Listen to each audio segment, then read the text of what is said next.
승객 80여 명을 구조했습니다. 속초해양경찰서는 오늘 낮 1시 반쯤 강릉시 주문진항 앞 2.7km 해상에서 864톤급 여객선의 엔진이 고장난 것 같다는 신고가 접수돼 경비함정 등을 투입해 1시간 만에 승객 83명을 모두 육상으로 구조했다고 밝혔습니다.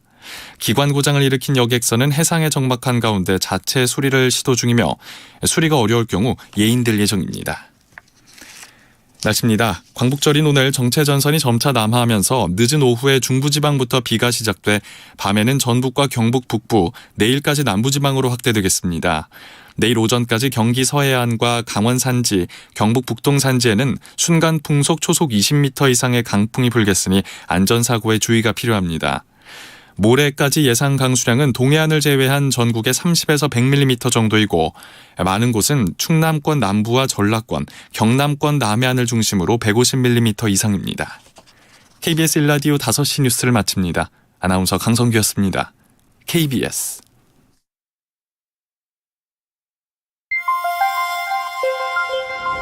대한민국 중심 채널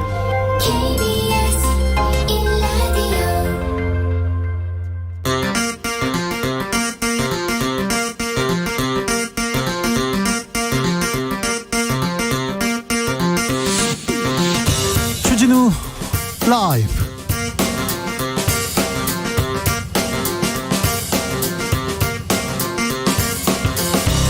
(2022년 8월 15일) 월요일입니다. 안녕하십니까, 주진우입니다.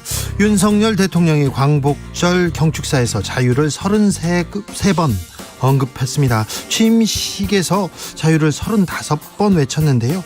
통합과 협치는 등장하지 않았습니다.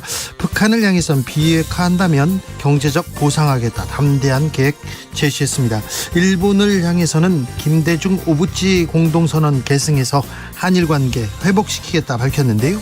위안부 문제에 대한 언급은 없었습니다. 일본 반응 궁금한데요.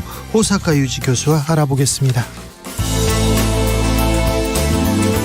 모레 윤석열 대통령 취임 100일을 맞이합니다. 코로나 재유행 상황에서 보건복지부 장관 아직 공석입니다. 검찰총장도 100일째 공석입니다.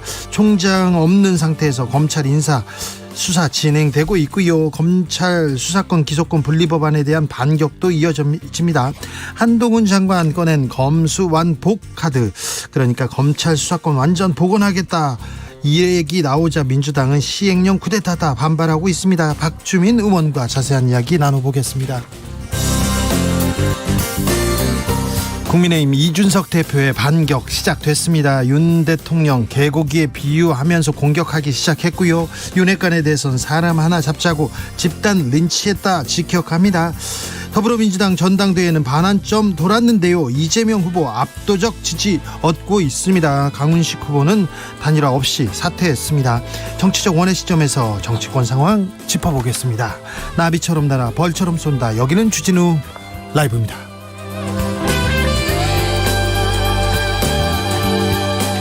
오늘도 자중자애 겸손하고 진정성 있게 여러분과 함께 하겠습니다. 광복절입니다.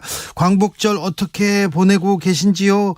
여러분이 느낀 광복의 기쁨, 광복절의 기쁨 이행시로, 삼행시로 표현해 주시면 추첨을 통해서 아이스 아메리카노 쿠폰 드리겠습니다.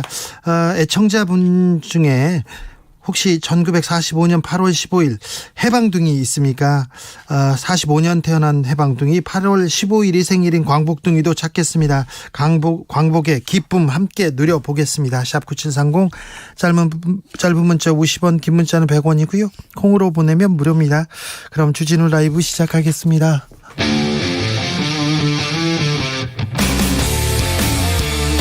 탐사보도 외길 인생 20년.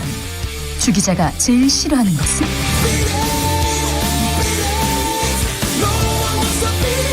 이 세상에서 비리와 부리가 사라지는 그날까지 오늘도 흔들림 없이 주진우 라이브와 함께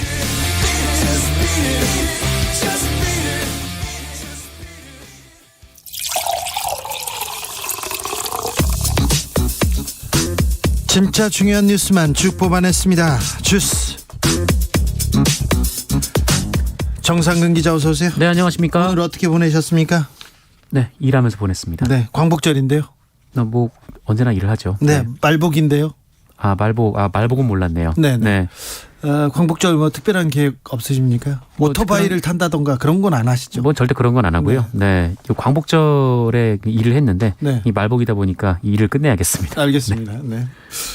왜 광복절에는 그렇게 오토바이를 타고 나오는 폭주족들이 나오는지 이해가 안 됩니다. 특별 단속을 하더라도 또 나와요. 네. 오늘도 대구에서 이번에 또 대거 검거가 됐습니다. 네, 뭐 추돌 사고도 있었고요. 사고가 있었습니다. 네. 자, 광복절 77주년 광복절입니다. 윤석열 대통령 취임식에서 첫 광복절 연설했습니다. 네, 윤석열 대통령은 오늘 용산 대통령실 청사 앞 잔디마당에서 열린 제77주년 광복절 경축사에 참석해서 연설을 했습니다. 연설의 키워드는 자유였는데요. 그래요. 경축식 타이틀도 위대한 국민, 되찾은 자유, 새로운 도약으로 잡았습니다. 윤석열 대통령은 자유라는 단어를 총 33번 언급했다라고 하고요. 독립 18번, 국민 15번, 세계 12번, 평화 9번 등의 표현을 많이 썼습니다. 참고로 문재인 전 대통령의 이 취임 첫 광복절 연설에는 평화가 20회로 가장 많았고요. 국민이 17번, 또 역사가 14번 등장했다라고 합니다. 자유를 특별히 강조했습니다. 네, 윤석열 대통령은 이 독립운동을 끊임없는 자유 추구의 과정으로 정의하면서 이 공산 세력에 맞서 자유국가를 건국하는 과정이라고 얘기를 했습니다. 그리고 공산 침략에 맞서 자유민주주의를 지키기 위해 싸우신 분들이라면서 자유와 번영의 대한민국을 만든 위대한 독립운동가라고 말하기도 했습니다. 북한에 대한 언급도 있었는데요. 윤석열 대통령은 북한이 핵 개발을 중단하고 실질적인 비핵화로 전환한다면 북한의 경제와 민생을 획기적으로 개선할 수 있는 담대한 구상을 제안한다라고 말했습니다. 네. 반면 언급하지 않은 단어들도 좀 있었습니다. 네, 먼저 통합과 협치라는 단어가 경축사에 직접 등장하지 않았습니다. 다만 대통령실은 보도자료를 통해서 우리는 과거의 의미를 기리는 데 그치지 않고 국민 통합을 이뤄 함께 새로운 도약의 미래로 나아감을 표현했다라고 설명했습니다. 그것보다도 위안부 문제 언급이 없었어요. 네, 위안부 강제 동원에 대한 언급도 없었습니다. 앞서 윤석열 대통령은 위안부 피해자가 처음으로 자신의 피해를 증언했던 1991년 8월 14일을 기려 만들어진 위안부 피해자 기림의 날에도 아무런 메시지를 내지 않았습니다. 네. 한편 일본군 위안부 피해자 이용수 할머니는 오늘 입장문을 내고 일본과의 관계 개선만 얘기하고 해결되지 않은 역사 문제와 위안부 문제에 대한 말씀은 한마디도 없었다라면서 일본이 문제를 해결할 의지가 없다면 우리 정부가 단독으로 유엔 고문방지위원회에 위안부 문제를 회부해달라고 요청하기도 했습니다. 31년 전이었습니다. 8월 14일 고 김학순 할머니가 위안부 참상을 세상에 처음 알린 날이 8월 14일이죠. 그래서 8월 14일 위안부 피해자 기림의 날로 정해서 우리가 기리고 있습니다. 여기에 대한 언급은 없었네요. 이준석 국민의힘 대표, 윤석열 대통령 그리고 윤핵관 직격합니다. 네, 지난달 당 윤리위원회에서 당원권 정지 6개월의 중징계를 받은 이준석 국민의힘 대표가 약 한 달 만에 공개 기자회견을 열고 윤석열 대통령과 이른바 윤핵관을 정면 비판했습니다. 이준석 대표는 윤석열 대통령을 향해서 지도력의 위기라고 비판했고요. 또 자신에게 욕설을 하던 사람을 대통령으로 만들었어야 했다라면서 양의 머리를 걸고 개고기를 판 것은 본인이었다라며 눈물을 보이기도 했습니다. 개고기를 팔았다고요? 이런 계속 거친 단어들이 계속 나옵니다. 하지만 국민의힘 반응은 싸늘해 보입니다. 네, 이준석 대표가 지칭한 이른바 윤핵관 의원들은 침묵을 지킨 가운데 홍준표 대구시장은 더 이상 이준석 신드롬은 없다라며 이 막말을 쏟아내는 때를 쓰는 모습은 참으로 보기 딱하다라고 말했습니다. 나경원 전 의원은 이 젊은 당대표라 참아줬는데 눈물팔이를 하고 있다라는 말을 하기도 했고요. 또 당권 주자 중 한 명으로 꼽히는 안철수 의원은 SNS에 외부의 적보다 무서운 것이 내부의 분열이라고 하는 등 싸늘한 분위기입니다. 내부 총질에 의해서 내부 폭탄이 터지고 있습니다. 국민의힘은 이를 어떻게 봉합하고 앞으로 미래로 갈 것인지 내부 단속, 입단속이 먼저인 것 같은데 좀 더 복잡해지는 양상입니다. 권성동 원내대표는 또 여성단체와 설전을 벌이고 있습니다. 네, 버터나이프 크루라는 사업이 있는데요. 네. 지난 3년간 2030 세대를 중심으로 이 성평등 문화를 정착시키기 위한 그런 목적의 국비 지원 프로젝트입니다. 이 사업을 여성가족부가 지난달 갑자기 중단을 했고 이에 앞서서 권성동 원내대표가 이 사업을 두고 남녀 갈등을 증폭시킨다라고 주장한 사실이 알려져서 논란이 됐습니다. 남녀 갈등을 증폭시킨다고요? 네, 이에 사업 담당 단체는 그 유력 여당 인사의 비판으로 하루 만에 사업이 중단됐다라면서 이 사업 정상화를 요구하며 서명 캠페인을 벌였고요. 4일 만에 이 11,000여 명이 서명을 했습니다. 그러나 권성동 원내대표는 지난 주말 자신의 SNS에 다시 한번 이 밥 먹고 토론하고 노는 건 자기 돈으로 하면 된다라면서 이 버터나이프 크루와 같은 사업은 공공성도 생산성도 없다라고 비판했습니다. 이에 사업에 참여한 단체에서는 이 지원되는 예산이 턱없이 적고 또 성평등을 추구한다는 사업 목적은 정부의 책무에 해당한다라며 반박하고 있는 상황입니다. 민주당 전당대회에서는 이재명 의원 압도하고 있습니다. 네, 민주당 당대표와 최고위원을 뽑는 8.28 전당대회에서 이재명 의원이 크게 이기고 있습니다. 지난 토요일은 부산, 울산, 경남 그리고 어제는 이 충남 지역 충청권 경선이 치러졌는데요. 국민 여론조사 결과도 발표됐죠? 네, 권리당원 투표에서는 이재명 후보가 충남을 제외하고는 모두 70%를 넘겼고요. 그리고 국민 여론조사 결과에서도 1차 발표입니다만 79.69%의 압도적인 지지를 얻었습니다. 정말 압도적이네요. 강은식 후보는 사퇴했습니다. 네, 강훈식 민주당 대표 후보는 오늘 당대표를 향한 도전을 멈춘다라며 전격 사퇴를 선언했습니다.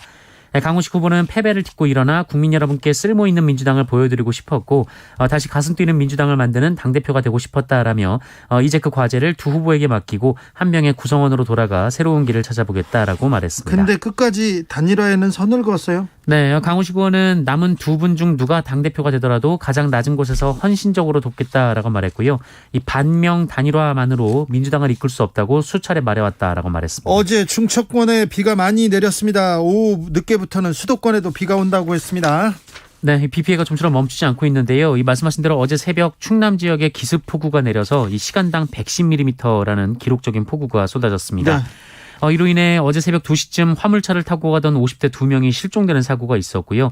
한 마을에는 토사가 무너져서 소 3마리가 파묻히는 일도 있었습니다. 그런데 수도권 지금 구름이 많이 몰려오고 있는 게 보입니다. 네, 뭐 일촉즉발의 상황처럼 보이는데요. 어제 오후부터 이 경기 강원 일부 지역에 호우특보가 내려질 만큼 비가 많이 내렸었는데 네. 오늘 오후부터 내일까지는 이 동해안을 제외하고는 전국에서 비가 내릴 예정입니다. 특히 경기 동부와 충청 그리고 전북 그리고 경북 서부에는 많게는 150mm 이상의 많은 비가 내릴 수 있다고 기상청은 예보했습니다. 네, 비 피해 조심하시기 바랍니다.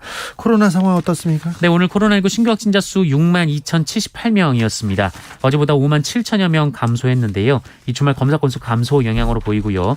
일주일 전에 1.12배, 2주 전에 1.39배로 지난주와 비슷한 수준을 보였습니다. 그러나 전문가들은 장마와 휴가 등으로 증상이 있음에도 진단검사를 받지 않은 이 숨은 감염자도 적지 않을 그런 것으로 사람들 보고 있습니다. 많아요. 그런 사람들 선제적으로 검사해가지고 빨리빨리 좀 격리시켜야 되는데 이 부분이 걱정이 됩니다. 이 부분에 대한 방역당국의 대처가 조금 너무 느슨해지지 않았나 이런 생각합니다. 위중증 환자 계속 늘어요. 네, 위중증 환자 오늘 발표된 수는 521명으로 108일 만에 가장 많았고요. 사망자는 50명이었습니다. 검찰총장 후보군이 꾸려졌습니다. 네, 윤석열 정부 첫 검찰총장 후보군을 정하는 검찰총장 후보 추천위원회가 내일 열릴 예정입니다. 이에 법무부는 지난달 국민 천거 등을 통해서 총장 후보자를 추천받고 지난 주말 현직 7명, 검찰 출신 전직 2명 등 총 9명의 이 총장 후보를 명단을 전달을 했습니다. 이에 따르면 현직 검찰 출신 검찰총장 후보는 이 사법연수원 24기에 여한섭 법무연수원장 그리고 25기에 김우곤 서울고검장, 노정현 부산고검장, 이두봉 대전고검장, 이주영 수원고검장, 조종태 광주고검장 그리고 27기에 이원석 대검 차장검사 등이었습니다. 이 중 이원석, 여한섭, 김우곤, 이두봉 고검장은 특수통으로 불리고요. 네. 이주영 고검장도 역시 특수수사 경력이 있습니다. 자, 따져볼까요? 이원석 대검 차장하고 구본선 전 고검장이 광주 고검장이 지금 윤석열 대통령 한동훈 법무장관하고 가장 가까운 사이로 볼 수 있습니다. 그러니까 가능성이 지금 이 정권에서 인사를 하는 걸 보면 이원석 구본선이 앞서 있다고 볼 수 있는데요. 검찰총장 후보로 검사 출신만 다 이렇게 올라갔는데 역대 지금까지 검사 출신들만 검찰총장 후보가 됐는데 형사법을 잘 아는, 그리고 또 검찰 개혁에 또 적임자가 될 만한 외부 인사들도 있을 텐데요. 법률가들도 있을 텐데 왜 그런 생각은 안 하는지, 그런 생각을 하다가 왜 인사 때만 되면 내 친한 사람, 나하고 가까운 사람, 이런 사람만 찾는지 좀 안타깝습니다. 아니, 스님 폭행을 했어요? 네, 어제 서울 강남 봉은사 앞에서 자승 전 조계종 총무원장 측에 총무원장 선거 개입 등을 비판하는 1인 시위를 준비하던 조계종 노조원이 스님들로부터 집단 폭행을 당하는 일이 벌어졌습니다. 심지어 폭행 피해자는 이 과정에서 인분으로 추정되는 오물을 뒤집어 썼다, 이렇게 주장하기도 했는데요. 조계종 노조에 따르면 이날 오전 10시에서 10시 30분쯤 이 봉은사 일주문 인근에서 이 조계종 노조 박정규 기획 홍보부장이 이 자승 스님의 총무원장 선거 개입 중단과 이 봉은사 동국대 공직 퇴진을 촉구하며 1인 시위에 나섰습니다. 그런데 봉은사 쪽의 스님과 불자들이 1인 시위 피켓을 빼앗자 이에 항의하는 과정에서 폭행을 당했다라고 주장하고 있습니다.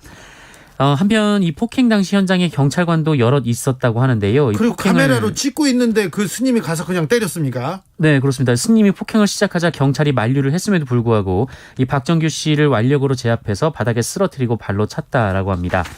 박정규 씨는 현재 이 서울 금천구 한 병원에서 치료를 받고 있고요.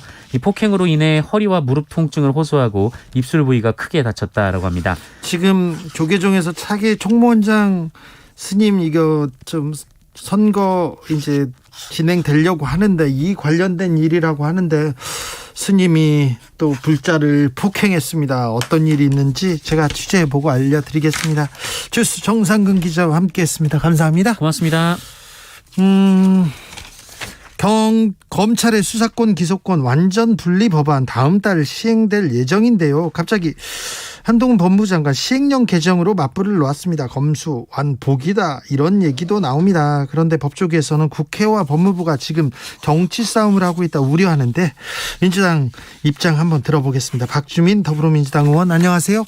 네, 안녕하십니까. 네, 검찰에서 한동훈 검찰 수사권 축소 법안 가지고 이를 사실상 뒤집는 시행령 입법 예고했습니다. 법무부에서 이게 어쩌자는 겁니까?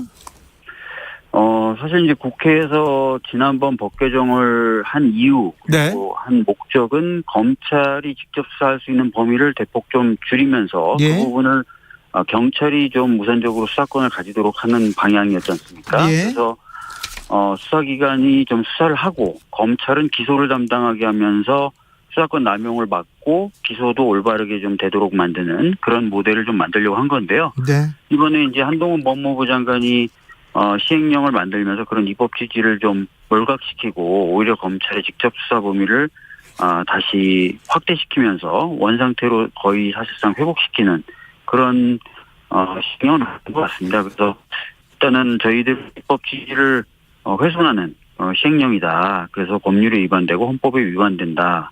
이렇게 지금 주장을 하고 있는 상황입니다. 예. 법을 만들었는데요. 국회에서 법을 만들었는데 이거 국민이 만든 건데, 네. 시행령으로 이렇게 그냥 개정안이 아닌 개정안을 만들어도 되는 겁니까?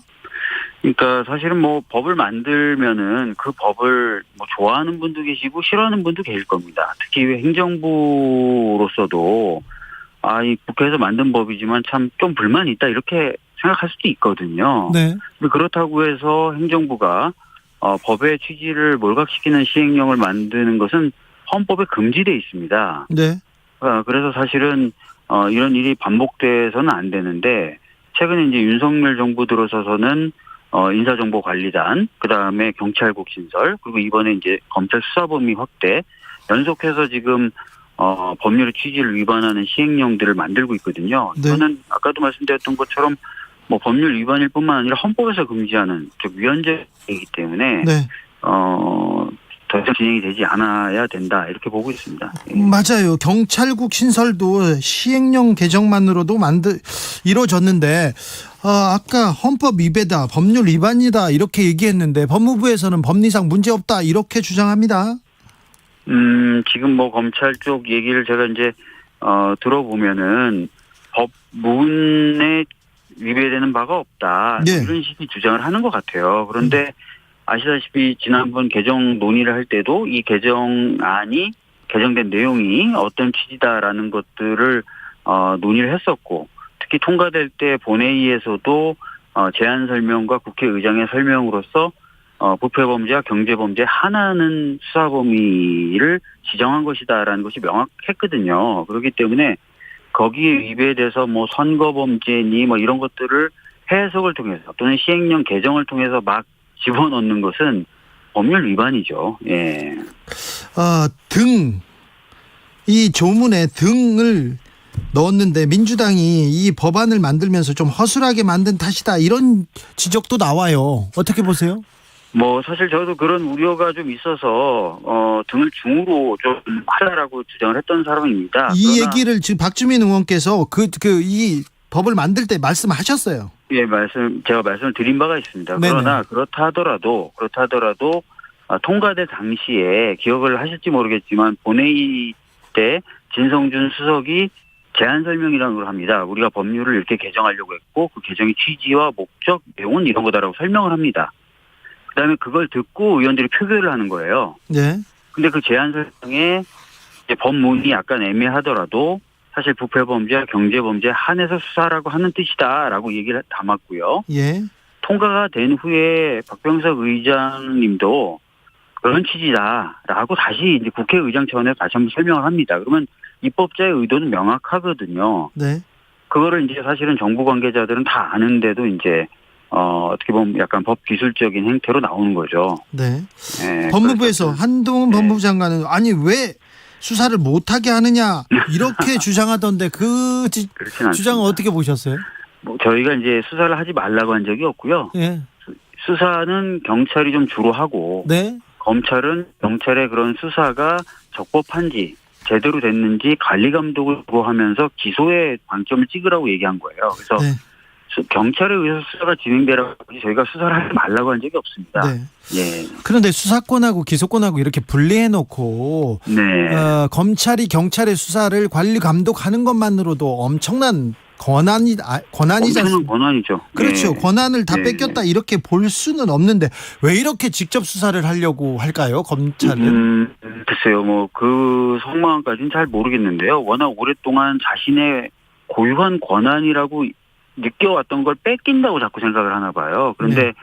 뭐 아시다시피 예전에는 이제 영장 청구 권한도 경찰도 가졌을 때가 있습니다. 우리나라 헌정사에서도요. 네. 그리고 외국의 경우에는 지금 주진우 기자님 말씀하신 대로 검찰이 영장 청구권과 기소권만으로 경찰을 다 통제합니다. 네. 근데 그것을 넘어서서 일정 정도 직접 수사권도 가지고 있으면서도 더 직접 수사 범위를 계속 확대하겠다. 이게 왜 자꾸 이렇게 생각을 하는지 네. 자신들이 자신들이 어마어마한 권한에도 불구하고 더 갖고 싶다는 건지 아니면 뭔가 정치적 의도가 있는 건지 그런 것들은 저희들이 좀 두고 봐야 되겠죠. 예. 자, 이 법률안이 있으나 아무튼 시행령으로 법무부에서 이렇게 검찰의 직접 수사 범위를 넓히려고 합니다. 법사위원장은 또 국민의힘이고요. 네. 법무부에서는 계속 추진한다는 입장인데 민주당에서 이 막을 만한 뾰족한 수가 있을까요? 뭐 이제 논의가 구체적으로 진행됐다거나 또 그래서 뭐가 결정된 건 아니지만 기본적으로 제가 이제 생각해 봤을 때 쓸 수 있는 수단이 몇 가지 있긴 있습니다. 네. 뭐 예를 들어서 국회법 98조의 2라는 조항이 있어요. 그 조항은 이제 법률에 위배되는 그런 시행령에 대해서 국회가 의결을 통해서 행정부에 공식적 입장을 내는 거죠. 그러면 그 입장을 받은 행정부는 국회의 그런 입장에 대해서 향후 어떻게 할 것인지 다시 이제 보고하도록 돼 있거든요, 국회에. 네. 이런 어떤 프로세스를 하나 밟을 수 있을 것 같고요. 그다음에 시행령 자체가 위법하거나 위헌적이다라는 것으로 이제 쟁송을 들어갈 수가 있겠죠. 예. 그래서 여러 가지 이제 그 다툴 수 있는 방법은 있고요. 그런 어떤 과정을 통해서도 뭐 정부가 전혀 어떤 바뀌는 모습을 안 보이고 오히려 더 나가서 계속해서 이런 흐름들을 보여준다면은 뭐 한간에 얘기 나오는 다른 수단들도 고민해 볼 수 있겠죠. 네. 법무부가 인혁당 피해자의 그 수억 원의 지연 이자도 면제해 주기로 했습니다. 이 인혁당 피해자들의 그 아픈 부분을 또 법무부가 풀어줬어요. 네. 이 부분은 네. 사실 이게 이제 20대 국회 때 저나 김경엽 의원 같은 분들이 계속 해왔던 거예요. 21대 들어와서도 사실은 했었었던 거고. 근데 이제 사실 이제 그 관련 부처가 가장 두려워했던 게 배임죄로 기소되는 것 아니냐. 이 부분을 좀 클리어해달라는 건데 사실 검찰이 어떻게 움직일지 모르니까 예. 그 부분에 대해서 이제 관계 부처들이 편하게 결정을 못했던 건데 어찌 됐든 뭐 환영할 만한 처사라고 봅니다. 네, 예. 아무튼 추미애 박범계 장관 때는 못했던 일을 지금 한동훈 법무장관 했다 이렇게 보도가 계속되고 있어서 물어봅니다. 네. 네. 저기 학교 네. 다닐 때 네. 대학교 동기동창이죠. 한동훈 법무장관. 아닙니다. 저의 1년 선배예요. 1년 네. 선배예요? 학교 네. 다닐 때 보셨어요? 뭐 여기에 대해서 제가 뭐 개인적인 얘기를 할 필요가 있는지 모르겠습니다. 아, 그래요? 예. 알겠어요. 예. 박주민은 대학교 다닐 때 유명했었는데. 네. 운동권으로 유명했겠죠. 네. 네. 알겠습니다. 자, 오늘 광복절 그 기념사도 있었는데 윤석열 정부의 법치는 뭐라고 보고 계십니까? 윤석열 정부의 자유는 또 뭐라고 보세요? 뭐 사실 아시다시피 법치라고 하는 것은 그 권력자가 법으로 다스린다 이런 개념이 아니라 시민들이 합의한 법에 의해서만 시민의 기본권이 침해된다라는 시민의 권리 보호 원칙이거든요. 예. 그런데 이제 최근에 뭐 대우조선해양 파업 때나 이럴 때 보면 대통령부터 시작해서 관료들이 하는 얘기가 좀 법을 수단으로, 법을 도구로 좀 누르겠다 이런 느낌이지 않습니까? 네. 그래서 그런 법치주의를 소위 이제 뒤집어진 법치주의다 이렇게 법을 수단으로만 쓰는 그런 평가를 좀 하는데 그런 것들이 좀 있고요.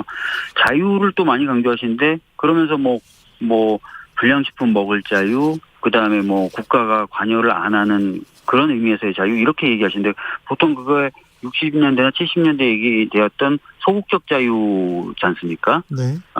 그런 것들보다 지금은 적극적 자유, 국민에게 어떤 뭔가를 할 수 있는 힘을 주는 국가의 개입을 통한 어떤 자유 이런 것들 많이 얘기하는데 네. 약간 좀 구시대적인 지금 시대적 조약은 좀 안 맞는 자유 뭐 이런 식의 평가를 좀 개인적으로 좀 하고 있습니다. 알겠습니다. 제가 박주민 의원과 한동훈 장관의 대학 시절을 좀 잘 알고 있는데 다음 기회에 얘기하겠습니다. 말씀 잘 들었습니다. 네, 감사합니다. 박주민 더불어민주당 의원이었습니다. 교통 상황 알아볼까요? 그 전에 광복 이행시 계속 오고 있습니다. 4023님께서 광주 수해가 복원돼서 모두 안정되길 바랍니다. 네네. 아무튼 경기도 광주가 고향인 4023님, 네, 광복의 염원, 네, 잘 들었습니다. 4988님, 광장에 모여서 대한독립을 외친 선영들을 위해서라도 복잡한 정치 싸움 그만 좀 하고 국민들의 민생에 좀 관심 가져주세요. 그러게요. 정치 싸움 그리고 당권 경쟁만 말고 좀 민생을 경제 좀 챙겨주세요. 이렇게 얘기합니다. 9193님, 광진구 사는 복학생입니다. 등록금 너무 비싸요. 아이고 이렇게 공부하는 학생들 좀 등록금도 좀 챙겨주세요. 백성현님, 어머니께서 해방둥이시라 광복절이 더욱 의미 있는 것 같습니다. 어머니가 해방둥이라고요? 그러면 매우 밀접한 이 관련이 있습니다. 7289님, 오늘이 제 생일이에요. 광복절이라 더 늘 뜻깊어요. 독립을 위해 애쓰고 목숨 바친 분들에게 감사드리면서 태극기 달았어요. 아유 훌륭하십니다. 1518님, 45년생 해방둥이 김혜근, 우리 아버지 소개합니다. 일제의 엄혹한 시절을 굳건히 이겨낸 우리 민족처럼 보름 전 코로나를 큰 고생하셨는데 의원이 잘 이겨주셔서 정말 감사하다고 말씀드리고 싶어요. 부디 우리 모두 조심해서 힘든 지금의 이 시간들 잘 이겨내길 바랍니다. 이렇게 바람 보내오셨습니다. 교통정보센터 다녀오겠습니다. 김민희 씨. 광복절이자 징검다리 연휴의 마지막 날인 만큼 규경 정체가 심한데요. 최대를 보인 정체는 이제 서서히 풀려가고 있습니다. 영동고속도로 인천 방면 정체는 모두 49km 구간으로 봉평터널에서 둔내터널 사이와 횡성휴게소에서 새마을 사이로 정체고요. 경기권에 진입해서는 여주분기점에서 호법분기점 사이와 또 덕평휴게소에서 양지터널 사이 정체가 특히 심합니다. 경부고속도로 서울 방면 정체도 모두 49km 구간으로 신탄진에서 남청주 사이와 옥산에서 청주 휴게소 부근, 또 입장 휴게소에서 안성 휴게소 사이 정체가 길게 이어지고 있습니다. 통영 대전고속도로 대전 쪽으로 함양 휴게소 부근 2차로와 갓길에서는 사고 처리 작업을 하고 있는데요. 이 여파바다 함양 분기점에서 지곡나들목 사이로 정체가 심해져 있습니다. 그 밖에 서울 시내 세종대로 일대에서는 대규모 집회가 여전히 진행되고 있는 만큼 도로 정체도 되고 있는데요. 가급적 먼 곳에서 우회해서 지나시기 바랍니다. KBS 교통정보센터였습니다.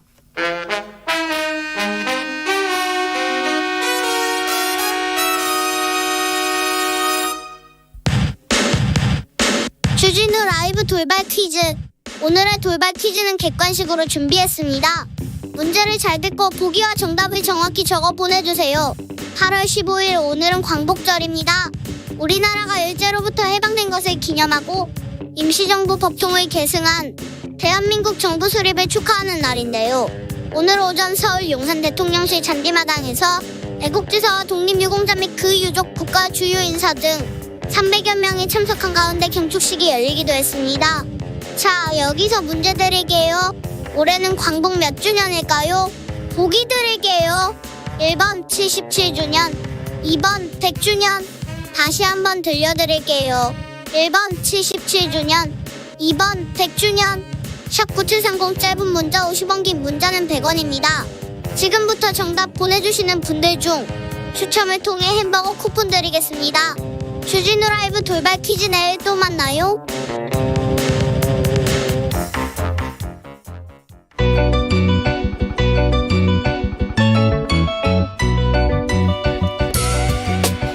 한층 날카롭다, 한결 정확하다, 한편 세심하다, 밖에서 보는 내밀한 분석, 정치적 원의 시점. 오늘의 정치권 상황 원회에서 더 정확하게 분석해드립니다. 이현주 전 국민의힘 의원, 네, 안녕하세요. 최민희 전 더불어민주당 의원. 안녕하세요. 불굴의 희망 최민희입니다. 알겠어요. 이현주 의원님은? 네, 부드러운 카리스마 이현주입니다. 네, 알겠습니다. 네. 오늘 77주년 광복절이었습니다. 광복절 어떻게 보내셨습니까? 네, 저는 뭐 태극기 달고 아침에 저 글 한 편 쓰고. 네. 저는 그 유튜브를 시작했는데. 아, 그래요? 네, 오늘 최민희 TV 하나 업로드했거든요. 그러셨어요? 야, 유튜브의 쓴맛, 정말 유튜브 한 땀 한 땀 그 직접? 구독자 늘리고 다운로드 해온 유튜버들 응원하고 진짜 존경합니다. 아, 그래요? 야, 그 힘든데 저는 요새 저기 개점 휴업 상태인데 네, 힘들어가지고. 아, 네. 알겠습니다. 근데 쉽게 뭐 가는 사람들도 있어요. 그런데 오늘 광복절 경축사에서 자유를 계속 강조하시더라고요. 이렇게 자유를 강조하는 이유가 뭘까요, 이현주 의원님? 이제 뭐 그 자유를 찾은 그 광복의 어떤 의미를 자유를 찾았다 이런 의미로 볼 수도 있고요.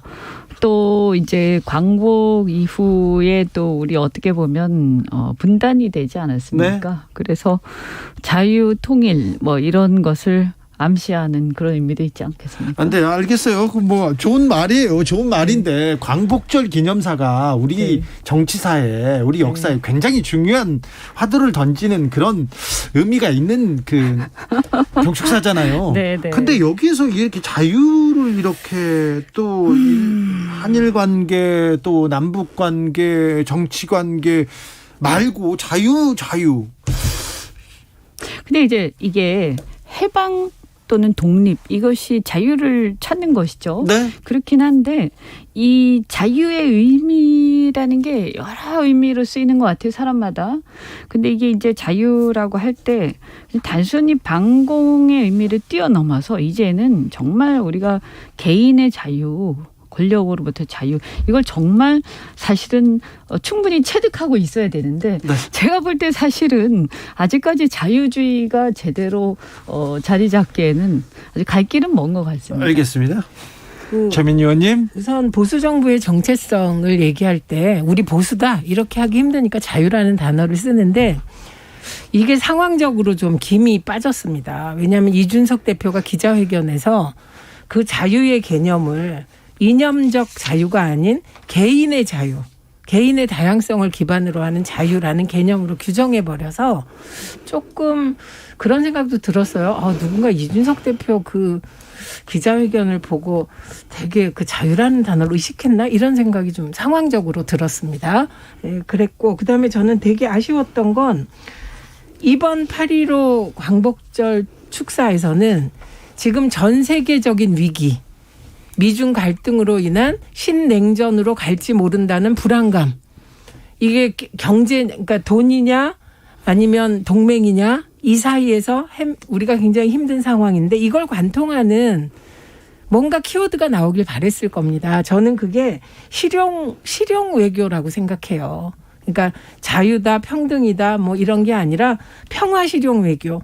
뭐 이런 어떤 그런 그 보수지만 이 시대를 관통하는 키워드가 나오길 바랬는데 그게 안 나온 건 굉장히 안타깝고 광복절 축사인데 이거는 이게 이제 한일 수교 30주년 기념 이런 게 아니라 광복절 축사이기 때문에 사실 일본에 대해서 힘을 합해야 되는 이웃 이런 그 규정이 나오는 건 좀 안 맞는 것 같습니다. 그래서 되게 당황스러웠다. 그리고 김대중 오부치 선언의 정신으로 가겠다 그랬는데 김대중 오부치 선언의 그 출발은요. 일본의 통절한 반성과 마음으로부터의 사죄 이걸 기반으로 한 겁니다. 근데 아베 이후에 그 일본의 총리들이 통절한 반성과 마음으로부터의 사죄를 할 생각이 별로 없기 때문에 그 반성과 사죄를 전제로 하지 않는 미래를 얘기하는 것이 그거는 국민적 자긍심에 맞지 않았다고 생각합니다. 아무튼 자유라는 단어를 참 윤 대통령 참 좋아하십니다. 그런데 이제 그거는 제가 개인적으로는 좀 한 말씀 드리고 싶은 게 네. 사실 이제 우리 보수 정당 내지는 우리나라의 보수 정치 세력이 과거에 이제 권위주의 보수 내지는 반공자유지 않습니까? 네. 반공보수. 그래서 이제 그 반공보수를 자유민주주의라고 썼죠. 그런데 이제 그게 실질적으로 민주화 이후에 대학을 다닌 97세대 이후부터는 이게 단순한 반공보수가 아니고 자유주의 보수 거든요. 그러니까 완전히 자유를 체득한 세대들이죠. 네네. 그래서 개인의 자유, 권력으로부터의 자유, 권위적인 자유, 권위가 아니라 권위로부터 자유 네. 이런 것에 굉장히 익숙한 세대라서 사실은 어떻게 보면 지금 이 어떤 이준석 사태나 이런 일련의 사태들도 우리나라의 어떤 보수 정치의 큰 틀에서의 두 세력, 권위주의 보수와 또는 반공 보수와 자유주의 보수 세력 간의 세대 교체 선상에 있다. 저는 그렇게 봐요. 그래서 이 부분은 하여튼 재미있게 보시면 될 것 같습니다. 알겠습니다. 권력으로부터 자유. 자, 그러면요. 이준석 대표의 자유, 말할 자유에 대해서 조금 넘어가 보겠습니다. 자, 윤석열 대통령 배고기에 비유해가지고 그냥 얘기합니다. 그리고 또 윤핵관 막 직격합니다. 자, 어떻게 보셨습니까? 눈물의 작심회견. 이현주 의원님? 조금 이제 언행이라는 측면에서 보면 이제 전 대표인데 생각했던 것보다는 굉장히 직설적이었어요. 네. 네. 뭐 그것이 이제 이준석 대표의 매력이기도 하고 한편으로는 좀 불편함이기도 하고 그런데 제가 볼 때는 조금 길었다 이런 생각이 들고 길었다. 네, 이분 아까 말씀드린 것처럼 뭐 이분이 혼자서 자유주의 보수를 대변하는 건 아니에요. 그냥 한 어떤 세대적 동질감을 갖고 있는 것인데 일단 지금 이 시점에서 보면 이 어떤 젊은 자유주의 정치 세력의 패배. 1등의 패배 상태에 있는 것이죠. 이게 끝에 가서 어떻게 될지 모르지만.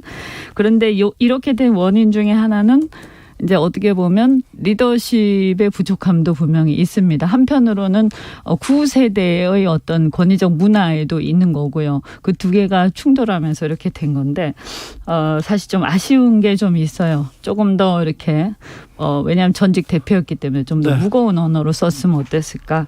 왜냐하면 괜히 이제 말은 다 보면 굉장히 설득력 있는 말도 많았고 저는 그랬구나 하는 것들이 있었는데 이 말의 어떤 표현이라든가 이런 거에 이제 트집이 잡혀가지고 사실은 이 다른 원래 하고자 하는 얘기들이 사장되는 경우가 많지 않습니까? 네. 그 국민의힘 쪽에서는 이제 이제 그 돌아올 수 없는 다리를 건넜다고 생각할 것 같습니다. 네. 네, 그날 기자회견은 제가 보기에는 근래에 있었던 기자회견 중에 가장 내용이 많은 기자회견이었어요. 내용도 많고 할 말 다 하는. 그래요. 직설적으로 그런 기자회견이었고 이준석 대표 개인에 대한 호불호를 떠나 냉정하게 지난 대선을 돌아보면 여야의 의제가 별로 없었습니다. 네. 그런데 전략이 있는 건 이준석 대표밖에 없었어요. 그 세대포 이론하고 서진 전략은 그게 이기는 전략으로서 능동적으로 짠 전략이었다. 그리고 그게 어느 정도 먹혀든 측면도 있다. 그래서 그런 측면에서 이준석 대표 입장에서는 할 말 다 하고 그리고 이제 더 이상 그 국민의힘 내부에서 지금 상태에서는 설 자리가 없어서 네. 어떻게 보면 궁지에 몰린 쥐가 고양이를 무는 격인 기자회견이기도 했다. 그래서 아마 국민의힘 중진들의 반응이 다르고 초선 분위기가 약간 다르다고 하더라고요. 내부에서. 네. 그러니까 어떻게 보면 초선이나 청년들 보기에는 예를 들면 누구는 어제까지 이준석 퀴즈였다가 하루아침에 길을 바꿔서 특채돼서 대통령실 가는 젊은 대변인이 있냐 하면 그래도 저렇게 자신의 생각을 또박또박 1시간에 걸쳐서 말하고 거침없이 저기에서 청년 정치인다운 형식적 청년 정치에 대해서는 또 박수를 쳐주는 쪽이 있고 그래서 추이를 좀 지켜보고 네. 8월 17일 날 네. 법원이 어떤 근거로 어떤 처분을 내릴지 네. 관심이 집중될 것 같습니다. 알겠습니다. 근데 민주당 쪽에서는 이준석 대표를 굉장히 응원하는 목소리가 많더라고요. 응원 그것보다 저는 민주당도 긴장되겠다 이렇게 생각했습니다. 아, 그래요? 냉정하게 말씀해 보십시오. 민주당의 청년 정치인 중에 네. 본인이 옳건 그르건 자기의 생각을 저렇게 거침없이 얘기하고 그에 대한 지지자들의 반응이 왔을 때 후퇴하지 않고 자기의 길을 치고 나가는 지도자가 있습니까? 청년 정치인이? 지금 그런 안 보입니다. 네. 네, 그래서 되게 저는 팬덤에 대해서 얘기를 하지만 팬덤에는 죄가 없습니다. 팬덤이 없는 정치인이 오히려 팬덤을 부러워해야죠. 네. 문제는 팬덤에 대응하는 방식까지도 저는 이준석이라는 젊은 정치인이 청년 정치인답게 하고 있다. 욕먹어도 의연하게 할 건 의연하게 하고 있지 않습니까? 네. 네. 뭐 제가 볼 때는 그래서 아까 말씀드렸잖아요. 세대 차이로도 볼 수 있을 것 같아요. 그러니까 저만 해도 97세대니까 X세대라서 90년대 학번이거든요. 네. 그러니까 사실 이준석 대표가 조금 과한 얘기를 하더라도 그렇게 얘기를 하면 그렇게 알아들으면 되는 것이지 뭐 이렇게 너무 과민하게 네. 그렇게 받아들일 필요 있냐 이렇게 생각하거든요. 근데 또 조금 연세 드신 분들은 받아들이는 정도가 다르시더라고요. 그리고 또 어떻게 보면요. 제가 우리 당의 당원들 이 반응들을 보면 어떨 때는 야 이거 완전히 서로 다른 당이구나 싶을 정도로 정서가 다릅니다. 예. 자유를 보는 관점도 다르고요. 그 사실 어떤 면에서는 민주당도 586과 그 밑에가 실은 굉장히 다른데 제가 볼 때는 민주당은 아직까지는 이 폭발적인 여기까지 아직 안 온 것 같아요. 네. 예, 우리가 먼저 온 것 같은데 전 이게 대한민국의 시대적 흐름이다. 그래서 오히려 이게 이준석 사건으로 폭발이 되긴 했지만 결국에는 갈 길을 간다라고 근데 뭐가 보고요. 시대적 흐름이라는 것인데요? 그러니까 586가 그러니까 그 과거에 이후 세대. 그렇죠. 그러니까 이제 50대는 사라지고 아니요, 사라지는 게 아니라 30대인데 그러니까 이 군사 정권과 그 군사 정권에 저항했던 세대, 그 세대까지는 어떻게 보면 약간 집단주의적인 게 좀 강했죠. 네. 그리고 그 이후에 대학을 다닌 세대들과 또 그 이후에 MZ 세대의 어떤 정서적인 차이 다르죠. 상당히 있어요. 네. 그래서 이것의 어떤 차이가 저는 이 흐름이 분명히 달라지고 있다라고 알겠습니다. 생각합니다. 자, 그런데 윤핵관 권성동 원내대표를 비롯해서는 전혀 입을 열지 않고 있습니다. 그런데 권성동 원내대표 이준석 대표한테는 말을 안 하고 갑자기 페미니즘 때리기에 갔어요. 자기 할 거면 그렇게 중요하면 자기 돈으로 하라 이렇게 얘기하면서 여성단체와 지금 갈등입니다. 이게 어떻게 보셨습니까?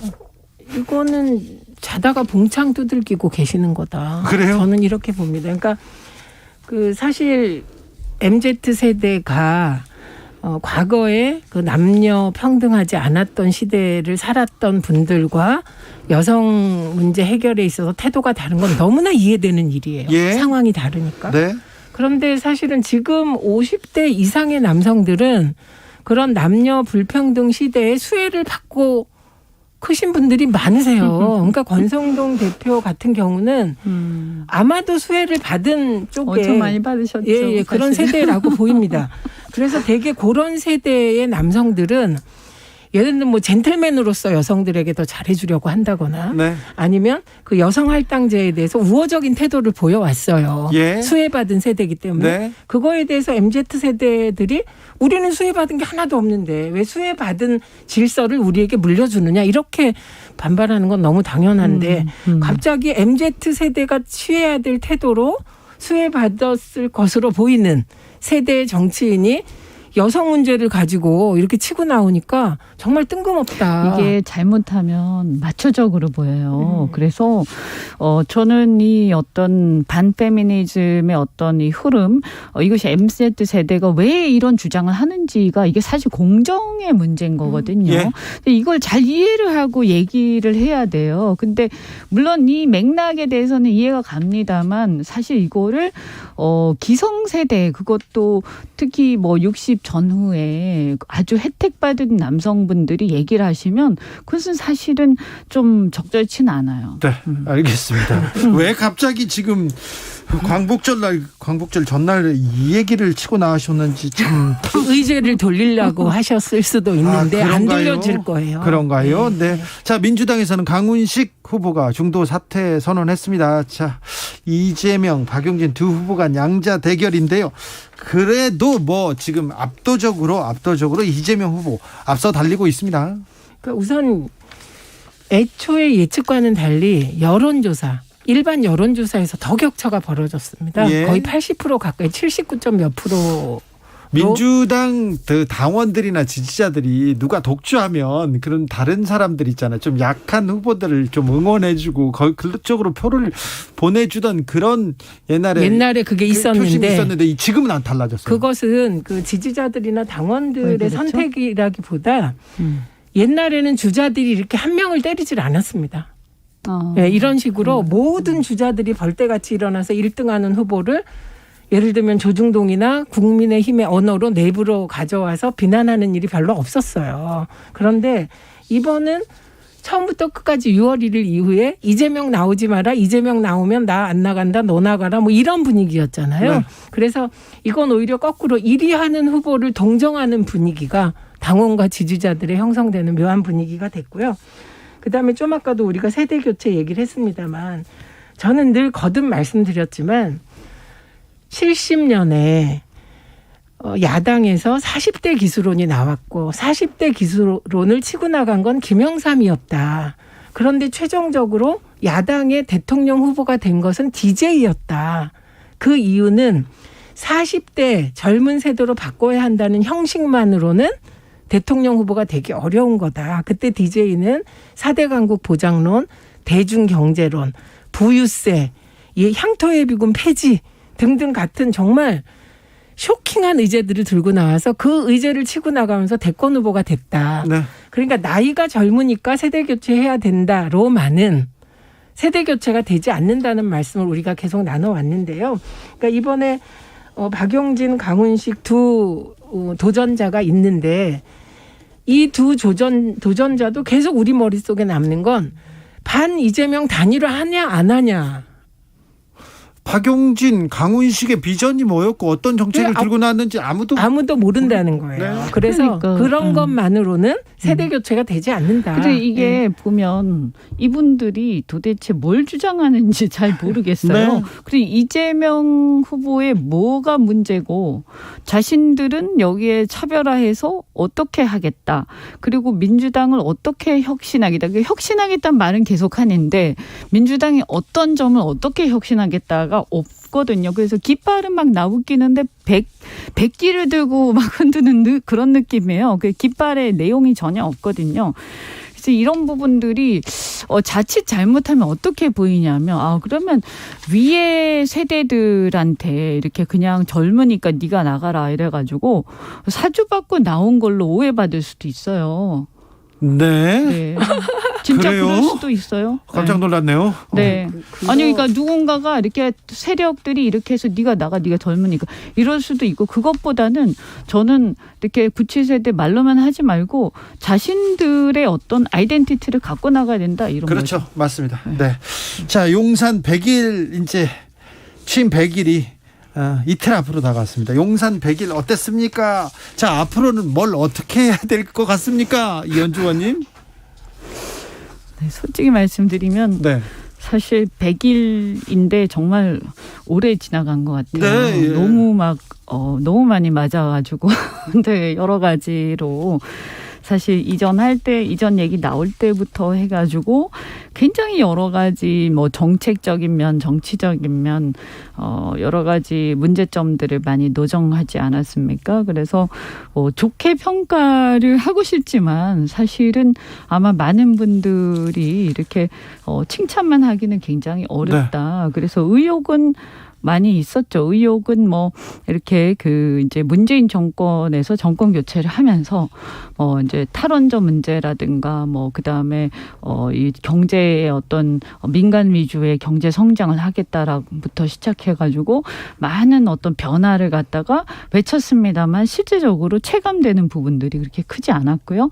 그다음에 더 큰 거는 뭐냐 하면 딱 뚜렷하게 국민들한테 이 정부는 뭘 하겠다라는 것이 비전이 손에 잡히는 게 없어요. 예. 네, 그래서 이번에 저는 이 100일 지금 이제 내일 모레지 않습니까? 네. 그러면 100일 이 기념의 어떤 100일을 기념해서 대통령께서 이번에는 심기일전에서 뭘 어떻게 하겠다라고 발표를 하셨으면 좋겠고 들리는 얘기로는 개편을 대통령실 개편을 소규모로 하기로 했다 이러는데 김은혜 전 의원만 거론되고 뭐 소규모로 한다 이렇게만 나오고 있어요. 그래서 이게 홍보의 문제가 아니에요. 근본적인 그렇죠. 문제거든요. 네. 그래서 많은 분들이 얘기하셨잖아요. 그래서 대대적인 쇄신을 하지 않으면 저는 안 된다고 그게 봅니다. 쇄신할 사람이 없는 게 아닐까 이런 걱정을 같이 해봅니다. 없을까요? 예, 인재풀이 없는 게 아니고 아가페를 버려야지 쇄신할 수 있습니다. 아가페 인사, 아는 사람, 가까운 사람, 패밀리 인사 요거를 넘어서야 되는데 그 원칙을 못 버리고 있지 않나. 그래서 인재풀이 없는 게 아닐까 이런 걱정이 되고요. 네. 그 한마디로 문재인 정부와의 차별화가 목표였나? 네. 그래서 신보수의 정체성을 못 보여줬어요. 시간 다 됐어요. 인사하죠. 비전을 좀 보여주세요. 네, 고맙습니다. 비전 좀 보여주세요.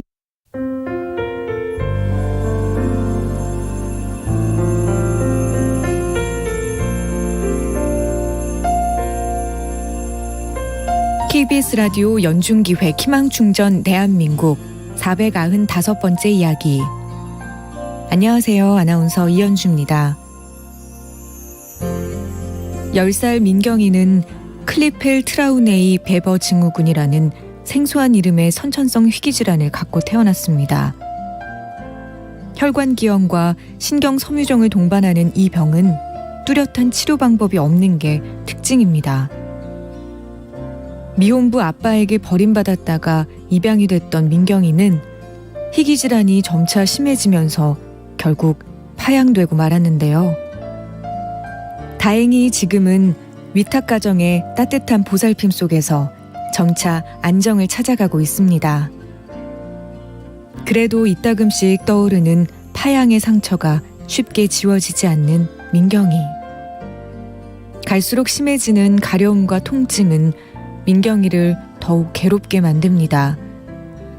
민경이가 꾸준히 치료를 받으면서 더 이상의 상처 없이 희망을 마주할 수 있도록 여러분이 따뜻한 사랑을 보내주세요. 여러분의 따뜻한 손길이 희망의 빛이 됩니다. ARS 060-700-1580 060-700-1580 한 통화 3,000원으로 희망을 선물해 주세요. KBS 라디오 연중기획 희망충전 대한민국은 초록우산 어린이재단, 인탑스 주식회사 그리고 청취자 여러분과 함께합니다. ARS 060-700-1580 한 통화 3,000원입니다.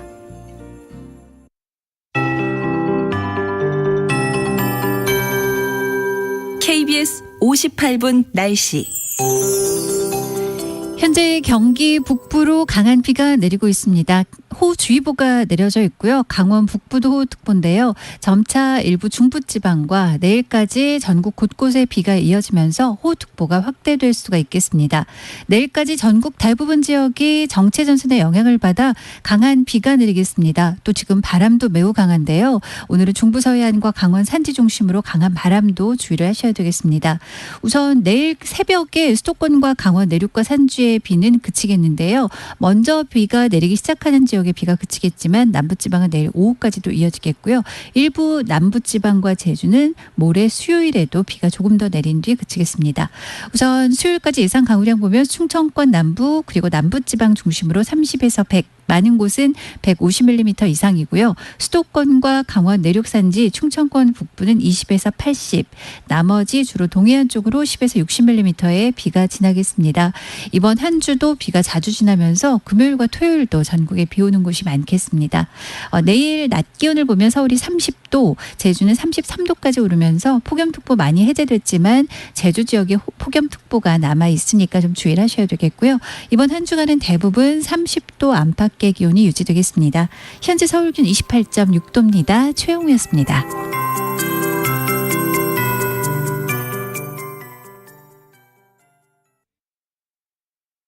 정성을 다하는 국민의 방송 KBS가 6시를 알려드립니다.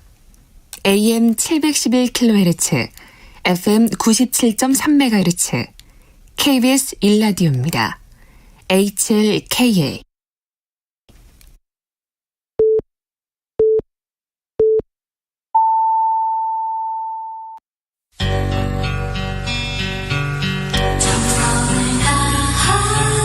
정성을 다하는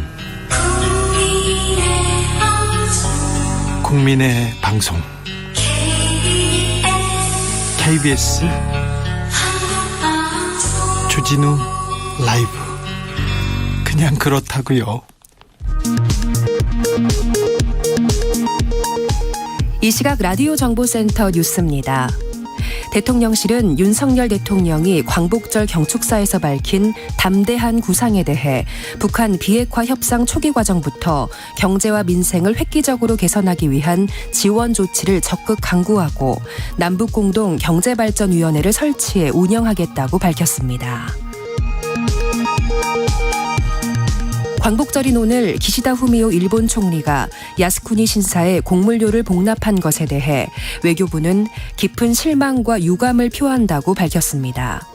이어 우리 정부는 일본의 책임 있는 인사들이 역사를 직시하고 과거사에 대한 겸허한 성찰과 진정한 반성을 행동으로 보여줄 것을 촉구한다고 밝혔습니다.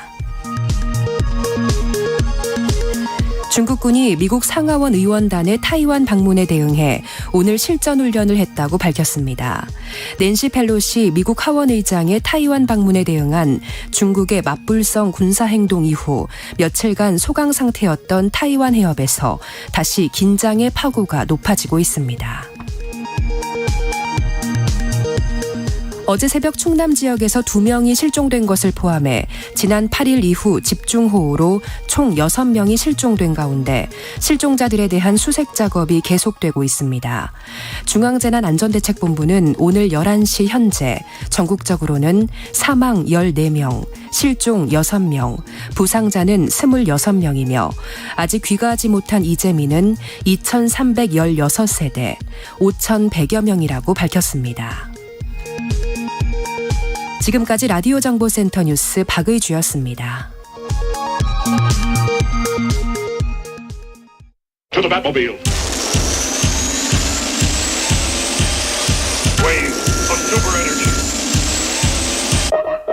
주 기자의 1분. 2050번 한 사람이 1년 동안 병원을 찾은 횟수입니다. 이 사람은 공휴일에도 대여섯 번은 병원 진료를 받았습니다. 1989회, 1425회 병원에 방문한 사람도 있습니다. 연 150회 이상 병원 진료를 받은 사람은 약 19만 명에 이른다고 합니다. 의사한테 물었습니다. 이게 가능합니까? 그랬더니 병의원의 묵인 혹은 공조 없이는 불가능한 일이라고 하더군요. 의사와 보험사의 무분별한 돈벌이 때문이라고 하더라고요. 과다 의료 의심 사례로 매년 2조 원 이상 세금 들어갑니다. 고스란히 국민의 부담입니다. 보건복지부의 정확한 실태 파악과 원인 분석 필요합니다. 한국인의 갑상선암 발병률 매년 25%씩 증가하고 있다고 합니다. 체르노빌 원전 사고 지역도 이 정도 증가율은 아닙니다. 갑상선암 사망률 30년 전과 차이가 별로 없습니다. 핵 폭발 등 특별한 원인이 없는 상황을 감안하면 과잉 진단으로 설명할 수밖에 없다고 전문가들은 지적합니다. 최근 들어서 백내장 수술, 녹내장 수술이 유행이라죠.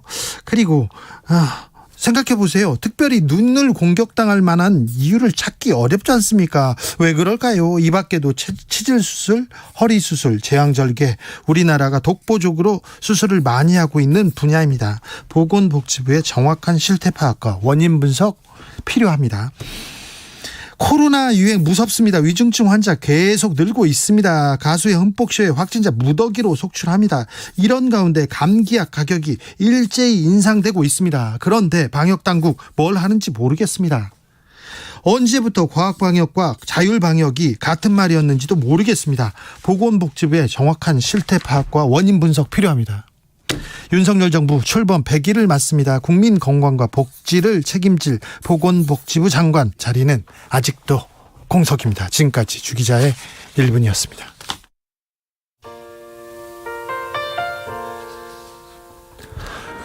공일오비 텅 빈 거리에서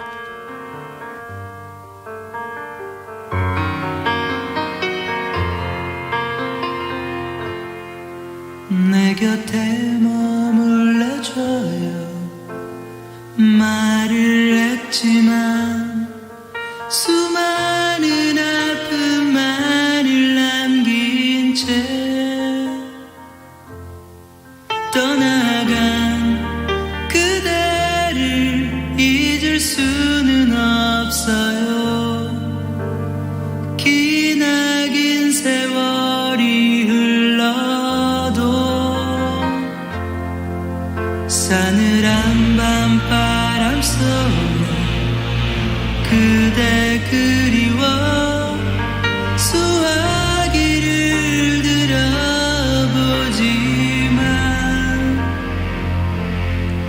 또다시 끊어버리는 여린 가슴은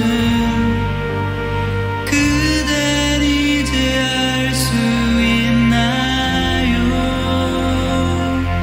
유리창 사이로 비치는 초라한 모습은 오늘도 변함없지만 오늘은 꼭 듣고만 싶어 그대의 목소리.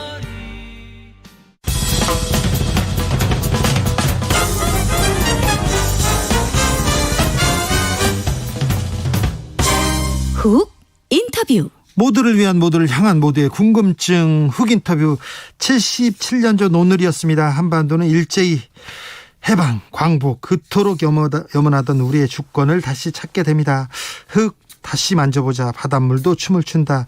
광복의 기쁨을 이렇게 노래하기도 했는데요.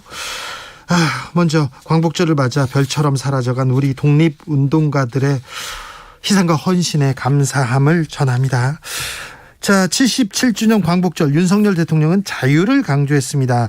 일본은 자유를 위해서 힘을 합칠 이웃이다 이렇게 얘기했는데 이 부분 어떻게 보고 있는지, 일본에서는 어떤 평가를 하는지 한번 이야기 나눠봅니다. 호사카 유지 세종대 교수 모셨습니다. 안녕하세요. 네, 안녕하십니까. 윤석열 대통령의 광복절 축사 어떻게 보셨습니까? 예, 제가 본 느낌인데요. 네. 많이 보도도 되었지만 일단 그 북한에 대해서 좀 많이 주목을 했습니다. 봤습니다. 네. 북한에 대한 메시지는요. 이명박 정부의 대북 정책하고 대단히 유사했다. 그렇죠. 그런 식으로 좀 느꼈고요. 핵을 포기하거나 예, 핵을 예. 뭐 거둔다면 뭐 보상하겠다, 지원하겠다 그렇게 했죠. 그런 이야기죠. 네. 네. 이런 이야기를 그 북한 사람들이 불쾌하게 느낄 가능성도 있다. 네. 아마 탄시 그랬지 않았습니까? 네, 왜냐하면 무기를 버린다면 그 선진국이 후진국으로 도와주겠다. 뭐 그런 뉘앙스가 들어가 있지 네. 않습니까? 그래서 북한 지도부는 특히 이명박 때와 똑같이 화를 낼 가능성도 좀 염두에 둬야 한다. 그렇게 좀 저는 봤고요. 예. 네, 일본 관계는 미래 제한적인 관계를 가진다면 역사 문제를 극복할 수 있다. 막 이렇게 하셨지만 구체성이 좀 결여되어 있었다. 막 일본 쪽에서도 이런 이야기를 좀 했습니다. 구체적이진 않다. 네네 네. 그럼 구체성이 결여돼 있다. 네. 그런데요, 김대중 오부치 선언 계승하겠다 이렇게 언급했는데 이 부분은 대선 후보 시절에서도 계속 강조한 부분입니다. 네. 자, 윤석열 대통령이 김대중 오부치 선언을 강조하는 이유가 뭘까요? 네, 역시 윤 대통령 그리고 현재 정부는 김대중 오부치 그때가 한일 관계가 가장 우호적이었다. 네. 막 이러한 그 생각을 갖고 있기 때문에 네. 그때에 돌아가야만이 한일 관계는 정상화될 것이다. 그리고 더 숨은 뜻은 우호 관계를 다시 구축하기 위해서는 당시 일본이 가해자였다라는 것을 인정했거든요. 역사적으로 반성하고 책임이라는 단어는 많이 썼어요, 그때는. 예. 그리고 또 사과도 공식 했죠. 문서로 네. 처음으로 만들었습니다. 네. 일본이. 예. 그러니까 그런 면에서는 그 윤석열 대통령도 일본 역사 문제에 있어서는 한국에 대해서 사과의 마음을 가져야 한다라는 생각을 아마 갖고 있을 것이다. 네. 저는 그렇게 봤습니다. 네. 일본은 어떻게 봅니까?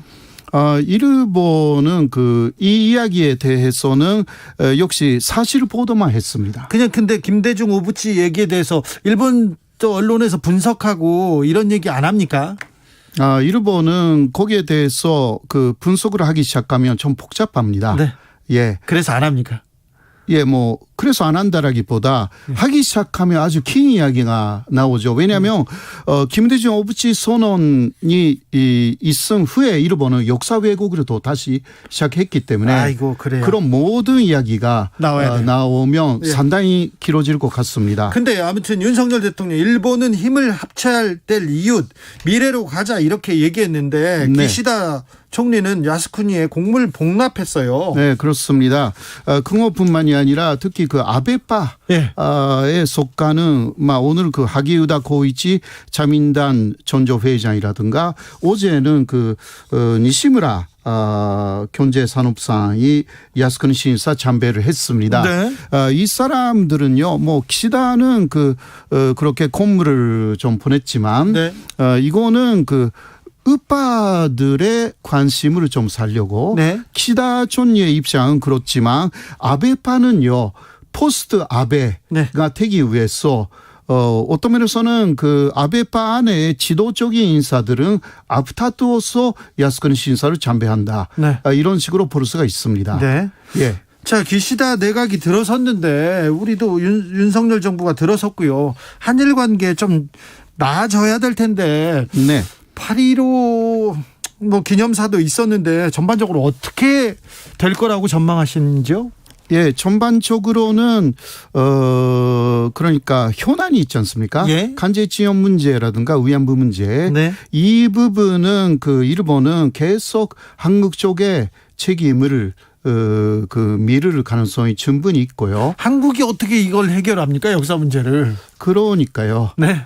네, 그러나 그래서 당장은 어떤 해결이 어렵다라고 보이지만 그래도 아베 전 총리가 사실상 사망했기 때문에 네. 한일 관계를 악화시킨 잠본인이 사라진 상황이기 때문에요. 네.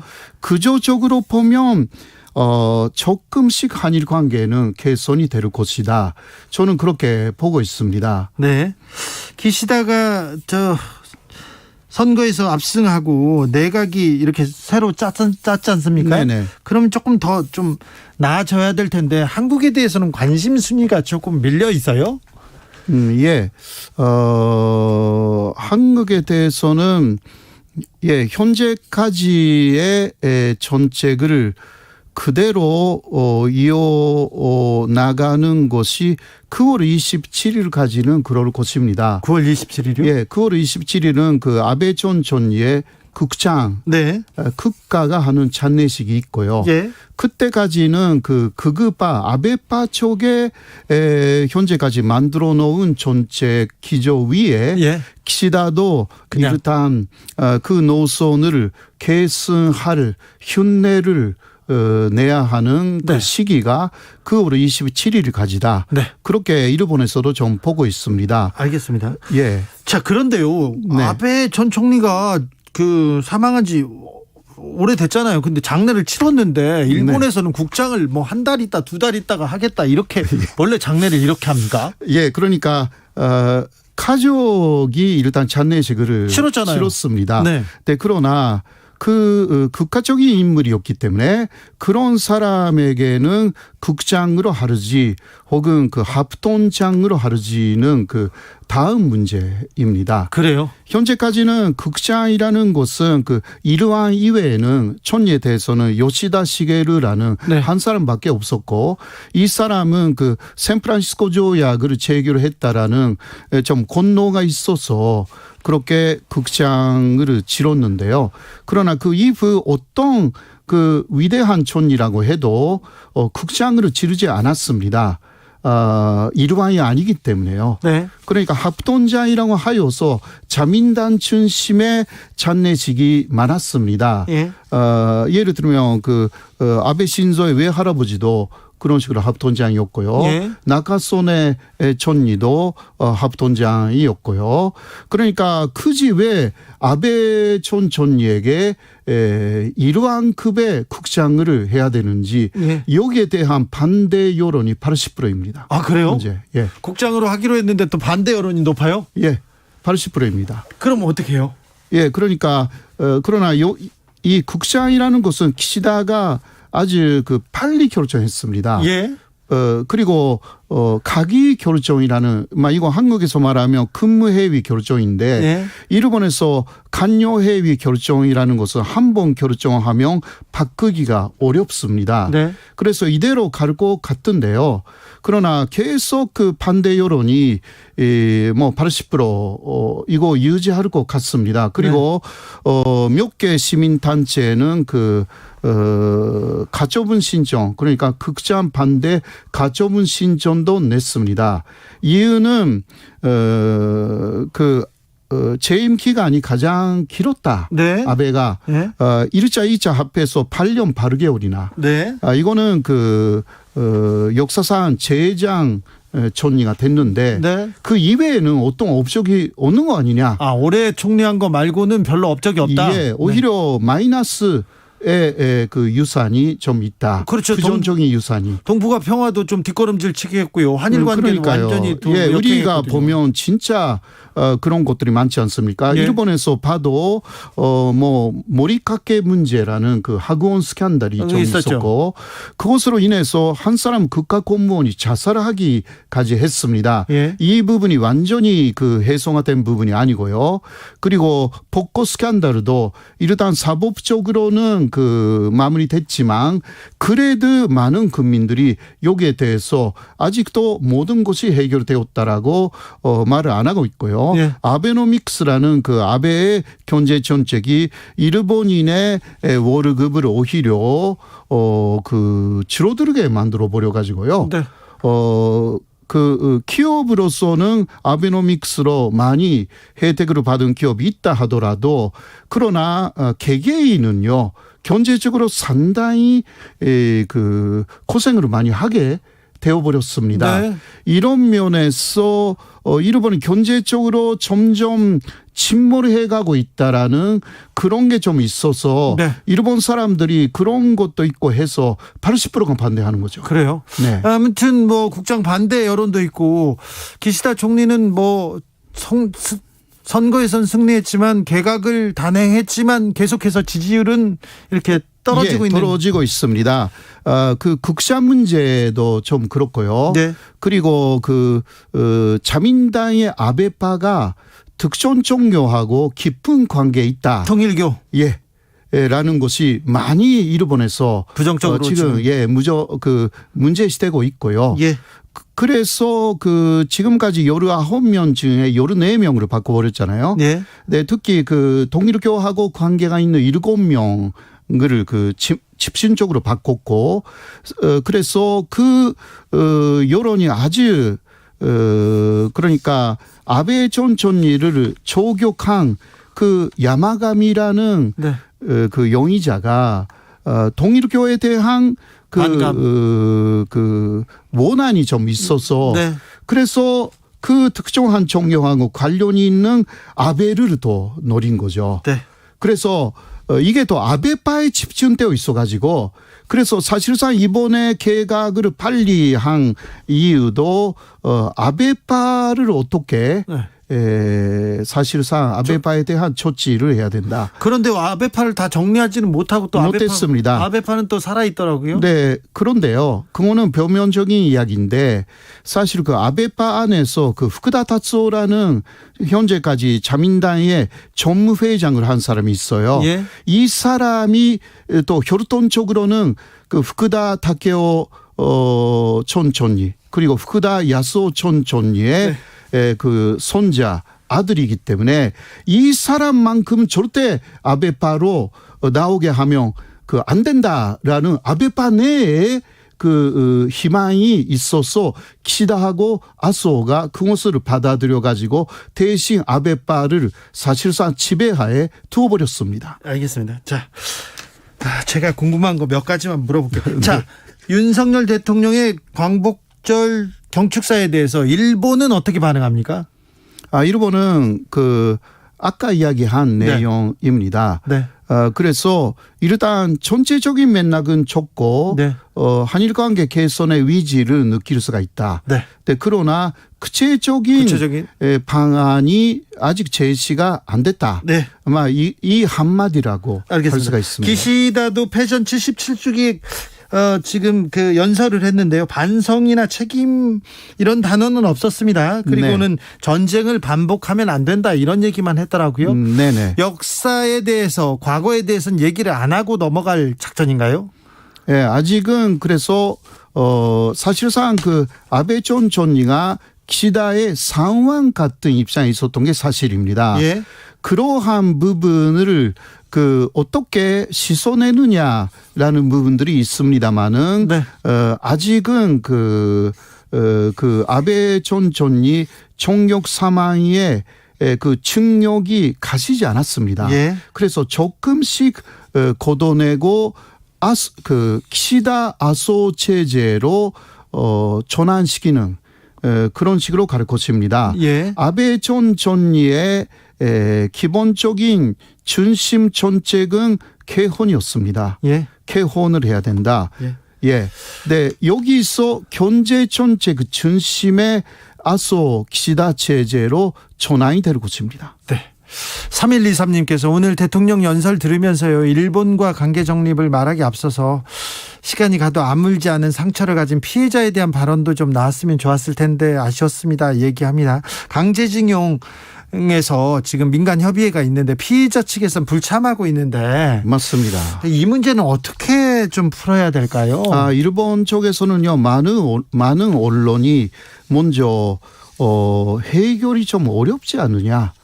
오히려 그런 이야기가 나와 있습니다. 그래놓고 한국에서 다 해결하고 와라 이 문제는.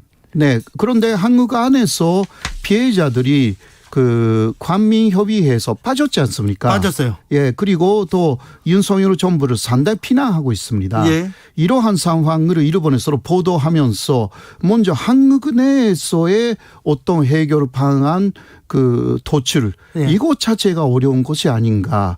결과적으로 이 현금화 문제가 암초에 부딪힌 것이 아닌가. 이런 보도가 일본에서도 나와 있는 게 사실입니다. 자, 일본 내에서 한국 정치인 중에 좀 존경하는 정치인이 있습니까?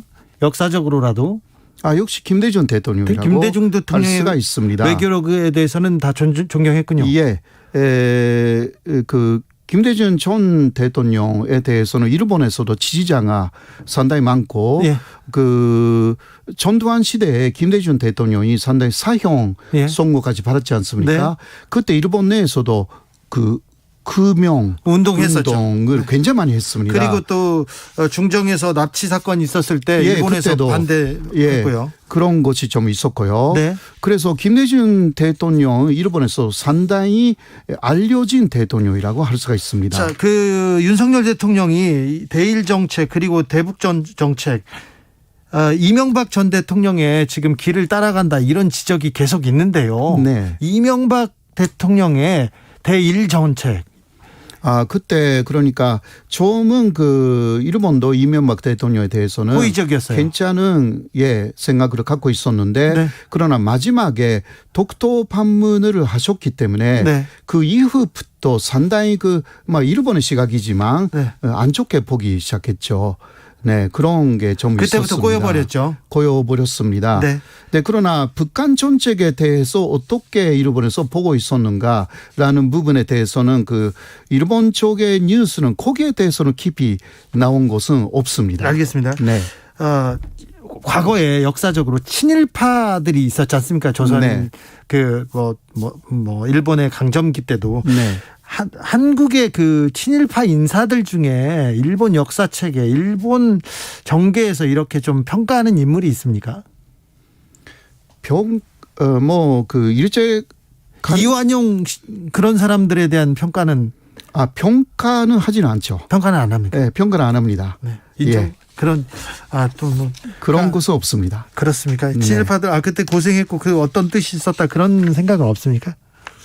그런 것은 아니고요. 물론 그 시중에 나오는 책에는 예를 들면 이완용은 상당히 신사였다라든가 네. 그런 식으로 하는 책은 있지만 혹은 친일파라고 하면 예를 들면 그 최남선에 대해서라든가 최남선은 상당히 위대한 인물이었다. 네. 그런 것은 시중에 있는 일본 정부의 입장 아니고요. 알겠습니다. 그런 책에는 좀 있습니다. 네, 갑자기 궁금해서 제가 여쭤봤습니다. 네. 오사카 유지 세종도 교수 얘기 들었습니다. 감사합니다. 네, 고맙습니다.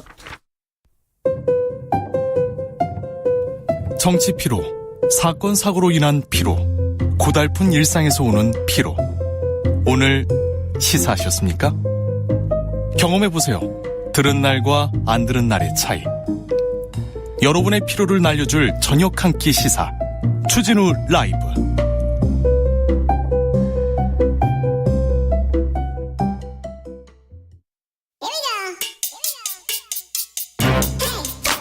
뉴스를 향한 진지한 고민, 기자들의 수다. 라이브 기자실을 찾은 오늘의 기자는 은지옥이요. 시사인 김은지입니다. 자, 첫 번째 준비한 뉴스부터 가봅니다. 네, 김학의 전 법무부 차관이 최종 무죄를 선고받았습니다. 박근혜 정부 초기 일이니까 2012년, 13년부터 시작된 사건입니다. 네, 사실 사건 발생 자체는 그 앞서서인데요. 불거지게 된 게 2013년 박근혜 정부에서 차관으로 임명되면서부터였었거든요. 네. 그런데 이 사건은 검찰 역사에서 가장 부끄러운 사건 중에 하나로 꼽히는 검찰개혁 이유를 본질적으로 보여준다라고 할 수 있습니다. 그렇습니다. 왜냐하면 1차, 2차는 모두 검찰에 의해서 불기소가 됐고요. 네. 3차는 문재인 정부 들어서 검찰가고사위원회가 꼽은 사건으로서 다시금 수사가 되었었는데요. 그마저도 지금 잘 안 된 거 아니에요? 네, 결과적으로 모두 무죄가 나왔다라는 소식을 전해드리는데요. 네, 동영상이 있었어요. 그리고 증인들도 있었어요. 그런데 안 합니다. 경찰은 수사 의지를 보였잖아요, 처음에. 네, 실제로 경찰에서는 수사를 꽤 했고요. 그래서 이 경찰에서는 통신사실조회 4차례, 압수수색 영장 신청 2차례, 출국금지 요청 2차례 이렇게 신청을 했는데 검찰이 기각했습니다. 네. 그러니까 봐주기 수사했다 이렇게 볼 수밖에 없는 정황들이 아주 많았었고요. 그럼에도 불구하고 경찰에서 김 전 차관에 대해서 특수강간 등 10가지 혐의를 인정해서 기소 혐의로 사건을 넘겼는데 검찰에서 첫 번째 당시에 서울중앙지검 강력부 윤재필 부장검사가 네. 무혐의 처분을 했고요. 그 다음에 다시 피해 여성이 본인이 그 영상 속 내가 맞다라고 하면서 고소를 다시 했거든요. 그래서 2차 수사가 시작됐지만 또다시 2차 수사 결과도 서울중앙지검 강력부 부장검사 강혜원 부장검사가 5개월 뒤 무혐의 처분을 했습니다. 김 전 차관이 검사 출신이 아니었다면 이런 일은 불가능했다. 검찰개혁 왜 필요한지 보여줬다. 이런 의미가 있습니다. 네, 이제 이 사건의 본질이 그렇다라는 걸 다시 한번 좀 말씀드리고요. 소위 스폰서 사실 여기에 문화라는 말을 붙이는 것도 부적절하다라는 생각이 드는데요. 네. 이런 것들을 보여줬던 여러 가지 지점들이 있습니다. 그러니까 검찰에만 있는 조직 문화예요. 예. 룸사롱에서 어떻게 회식을 합니까? 그리고 또 당연히 스폰서들이 와서 돈 내고, 그리고 룸사롱에서 누구 관계인, 사건 관계인 소개받고, 이게 검찰에만 있어요. 네, 이제 그럼에도 불구하고 그렇게 처벌받는 것들은 또 다른 문제인데요. 기소와 수사를 독점하고 있던 때 생겼던 문제다라는 것들도 검찰개혁의 이유를 보여준다라고 할 수 있는데요. 시사인에서 김학의 보고서를 굉장히 상세하게 보도한 바가 있어서 네. 다시 한번 이 기사 보시면 이 사건 본질이 좀 더 보일 것 같습니다. 네, 이거 김은지 기자하고 저하고 이 사건 굉장히 열심히 취재했었는데 참 2012년 말부터 저희 취재가 시작됐었는데 몇 년을 했었죠. 자, 다음 뉴스로 가보겠습니다. 네, 뭐 같은 차원의 사건이라고 할 수 있을 텐데요. 라임 술접대 사건의 결심 공판이 열렸습니다. 결심이라고 하면 이제 선고 이제 판결을 내리기 직전에 이제 재판을 끝냅니다. 이런 얘기예요. 네, 그러니까 이 과정에서는 최후 변론을 하고요. 검사가 구형, 그러니까 이만큼의 형량을 재판부에게 해주세요라고 요청하는 시간을 가집니다. 어떻게 됐어요? 네, 구형 같은 경우에는요. 네. 지금 검찰에서 모두 3사람에 대해서 징역 6개월 구형해달라라고 이야기했고요. 특히나 현직 공직자인 나 검사에게는 114만 원의 접대비를 추징해달라라는 이야기도 덧붙였습니다. 지금 현직 검사예요? 네, 그렇습니다. 지금 피고인이 나 아무개 검사, 이 아무개 변호사, 그리고 김봉현 회장 이렇게 3사람이거든요. 예. 그러니까 접대를 한 사람과 접대를 받은 사람이 김영란법 위반 혐의로 지금 재판을 쭉 받아왔고요. 그 소식을 주진우 라이브에서도 계속 전해드린 그렇죠. 바가 있습니다. 최후 변론에서 어떤 얘기가 나왔어요? 네, 결과적으로는 이런 취지 이야기입니다. 도덕적으로는 잘못됐을 수는 있어도 형사처벌을 받을 만한 사건은 아니다라는 주장인 건데요. 아니, 사건 관계인한테 룸사롱에서 접대를 받았는데 뭘 잘못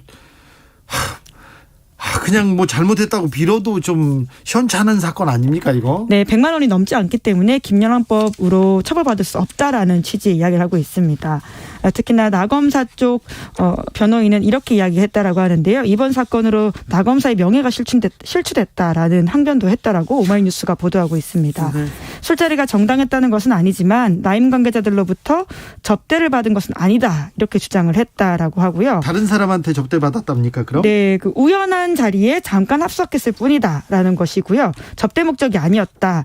이 자리는 후배 검사들의 전출 해외 연수 소식 때문에 알고 있던 검사 출신의 이 아무개 변호사가 주최했던 술자리다 이렇게 주장을 하고 있습니다. 주최했는데 그 사람이 저쪽 사건 관계인의 변호사였잖아요. 네, 이제 아무쪼록 계속해서 이런 사건에서 자기네들은 무죄라는 것을 주장을 하고 있고요. 나 검사 쪽 변호인은 또 이제 이 라임 술접대 프레임이 검사 개인 경력뿐만이 아니라 사회에서도 씻을 수 없는 오명이 됐다라고 하면서 조직을 위해 헌신했던 특수부 검사를 매정하는 건 옳지 않다 이런 식의 주장도 했다라고 합니다. 조직을 위해 헌신한 특수부 검사를 매장하는 건 옳지 않다. 룸사롱에서 접대 받은 걸 가지고 뭘 그러냐? 100만 원 이상 아니니까 죄가 안 된다 이렇게 주장하고 있답니다. 굉장히 검사가 아니었다면 다른 공무원이었다면 구속됐을 거예요. 그리고 만약에 검사가 아니고 다른 공무원이었다면 직위해제. 그러니까 일단은 그 직무에서 배제됐을 텐데 검사님이어서 그런지 지금 일하고 계시죠? 네, 이제 물론 라임 사건에서는 배제가 된 것은 맞는데요. 이제 그럼에도 불구하고 현직 검사로서 지금 있고 내부 징계도 지금 이 선고 사건 1심 선고 결과가 나와야지 할 수 있다라는 식의 이야기들이 있어서요. 네. 지금 아직 나오고 있지 않습니다. 만약에 룸사롱에서 검사들이 접대를 받았다면 사과하겠다 이렇게 외친 사람이 있습니다. 윤석열 대통령인데 나왔는데 사과는 안 하고 계세요. 네, 그 당시에는 대통령은 아니었었고요. 검찰수장이었죠. 네, 검찰총장이었죠. 이 사건은 이제 9월 16일 오후 2시에 선고 기일이 잡혀 있다라고 하는데요. 네. 말씀하신 것처럼 2020년 10월달에 김봉현 전 회장의 옥중 폭로로 불거진 바가 있는 사건이고 2년여 만에 사법적 판단이 처음 나오게 됩니다. 재판도 오래 끌기도 했네요. 자, 결과가 어떻게 될지 지켜보겠습니다. 특별히 주진우 라이브에서 계속해서 보도하겠습니다. 다음 뉴스로 가보겠습니다. 네, 트럼프 수사에 한국이 인용됐습니다. 그랬더라고요. 어떤 내용입니까? 네, 트럼프 수사 내용은 지난주에도 전해드린 바가 있는데요. 말하라고 압수수색을 했고 검찰 출석까지 한 바가 있습니다. 그래서 조사를 받았죠. 묵비권 행사했다는 그런 보도까지 나왔는데요. 네, 그런데 이제 이 사건을 가지고 지금 트럼프 지지자들이 특히나 극렬하게 저항을 하고 있습니다. 아니 무장한 채 어디 가고 그랬더라고요. 네, FBI 침입하려 하다가 사살까지 당하는 일이 있었다라고 하는데요. FBI가 압수수색을 하다 보니까 이에 대해서 항의하려고 들어간 게 아니냐라는 의심을 사고 있는 상황입니다. 무장을 하고 FBI한테 쳐들어간다고요? 이건 좀 있을 수 없는 일인데 그런데 왜 한국이 나옵니까? 네, 이제 이 사건의 여파가 정치적 갈등으로까지 이어지고 있다 보니까 한국 사례를 봐야 한다라고 하는 것이 미국에서 나오는 지적인데요. 뭐라고 했어요? 전직 대통령을 수사하면서도 국가가 흔들리지 않았던 한국 사례가 의미 있는 사례로 인용되고 있습니다. 워싱턴 포스트 기사라고 할 수 있는데 워싱턴 포스트에서는 이렇게 보도했습니다. 한국은 아시아에서 가장 안정적인 민주국가 가운데 하나지만 전직 대통령을 감옥에 보낸 전례가 화려하다라고 하면서 한국의 화려하다.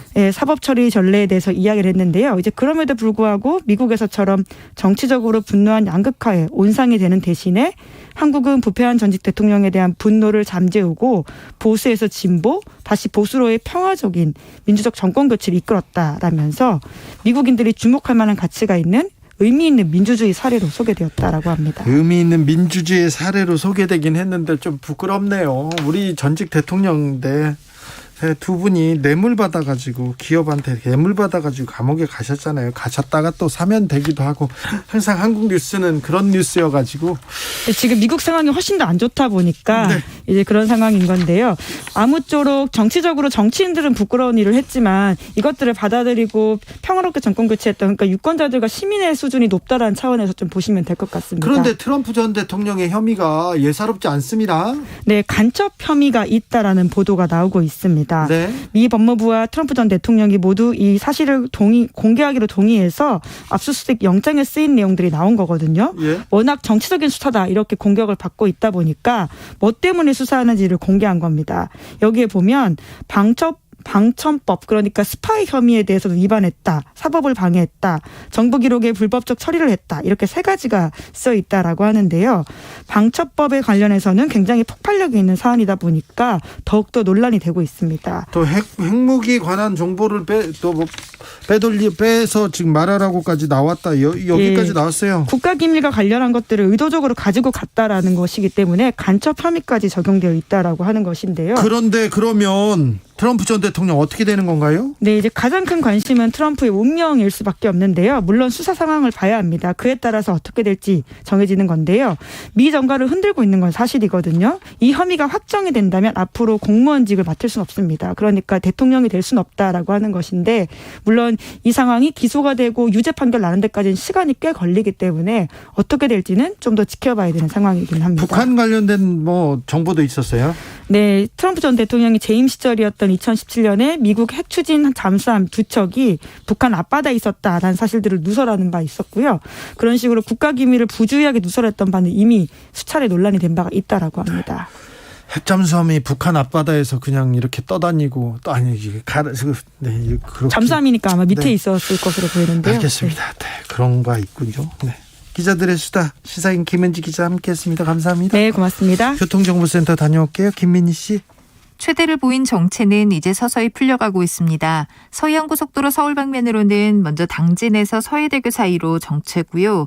화성휴게소 부근 사고는 갓길로 옮겨져서 처리 작업을 하고 있지만 발안 일대로 정체 매우 심해졌습니다. 더 가서는 매송휴게소에서 용담터널 사이와 또 일찍에서 금천까지 정체입니다. 영동고속도로 인천 방면 정체는 이제 모두 33km 구간으로 면원에서 둔내터널 사이와 새마을 일대로 정체고요. 경기권에 진입해서는 이천에서 호법분기점 사이와 또 덕평 휴게소에서 용인 휴게소 사이로 정체 길어져 있습니다. 이후로는 동수원에서 광교터널 사이와 또 월곡분기점 일대로 더딘 흐름 이어지고 있습니다. 서울 양양고속도로 서울 방면으로는 이제 홍천 휴게소에서 화촌 1터널 사이와 이후로는 설악에서 서종 사이로 정체 남아 있고요. 광주 원주고속도로에서는 광주 쪽으로 흥천 2포부터 동곤제암 사이로 11km 구간에서 정체입니다. KBS 교통정보센터였습니다.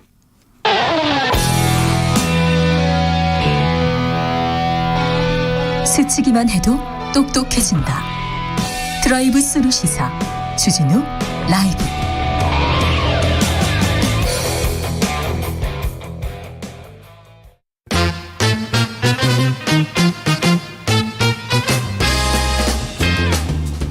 뉴스와 화제, 여론조사와 빅데이터로 집중 분석해 보겠습니다. 여론과 민심. 이강윤 한국사회여론연구소 소장, 어서 오세요. 숫자를 읽는다, 이강윤입니다. 안녕하십니까. 전민기 한국인사이트 연구소 팀장, 어서 오세요. 네, 반갑습니다. 전민기입니다. 뭐라도 읽는다 해야죠. 네, 데이터를 읽는 남자 전민기입니다. 그렇죠. 네. 빵해야죠. 네. 자, 윤 대통령 광복절 축사도 있고 기념사도 있고 그랬습니다. 그런데 네. 자, 이번 주 윤 대통령의 지지율 추세를 한번 읽어볼까요? 리얼미터 오늘 나온 조사 보면요, 7주 연속 하락하다가 네. 오늘 발표에서는 일단 하락은 멈춤. 네. 일단 멈춤. 일부에서는 저점을 확인했다, 바닥을 확인했다, 이런 코멘트도 하시던데 그런 표현은 약간 성급한 게 아닌가. 그렇습니까? 그런데 지난주에 네. 호재는 없고 악재 계속 나온 데다가 이준석발 또 대포 계속 발사되기 그랬던 시작했는데 거에 비하면 일단 멈춤이거나 하락수가 멈춤인 건 맞고요. 예. 그렇지만 이게 곧 더 이상 내려갈 데가 없다라고 해석하는 것은 조금 이른 것 같고, 예. 참고로 이번 조사에서 이준석 대표의 기자회견은 8월 13일이었거든요. 예. 이번 조사는 8월 12일까지 한 것이기 때문에 맞았어요. 그 여파는 아직 반영이 안 됐습니다. 네. 자, 그래도 그 숫자 불러드려요? 예, 불러야죠. 그렇죠. 불러야죠. 리얼미터가 지난 8일부터 12일까지 닷새 동안 전국 만 18살 이상 2,515명 조사했습니다. 잘한다 30.4%, 지난주에 비해서 1.1%포인트 늘었습니다. 네.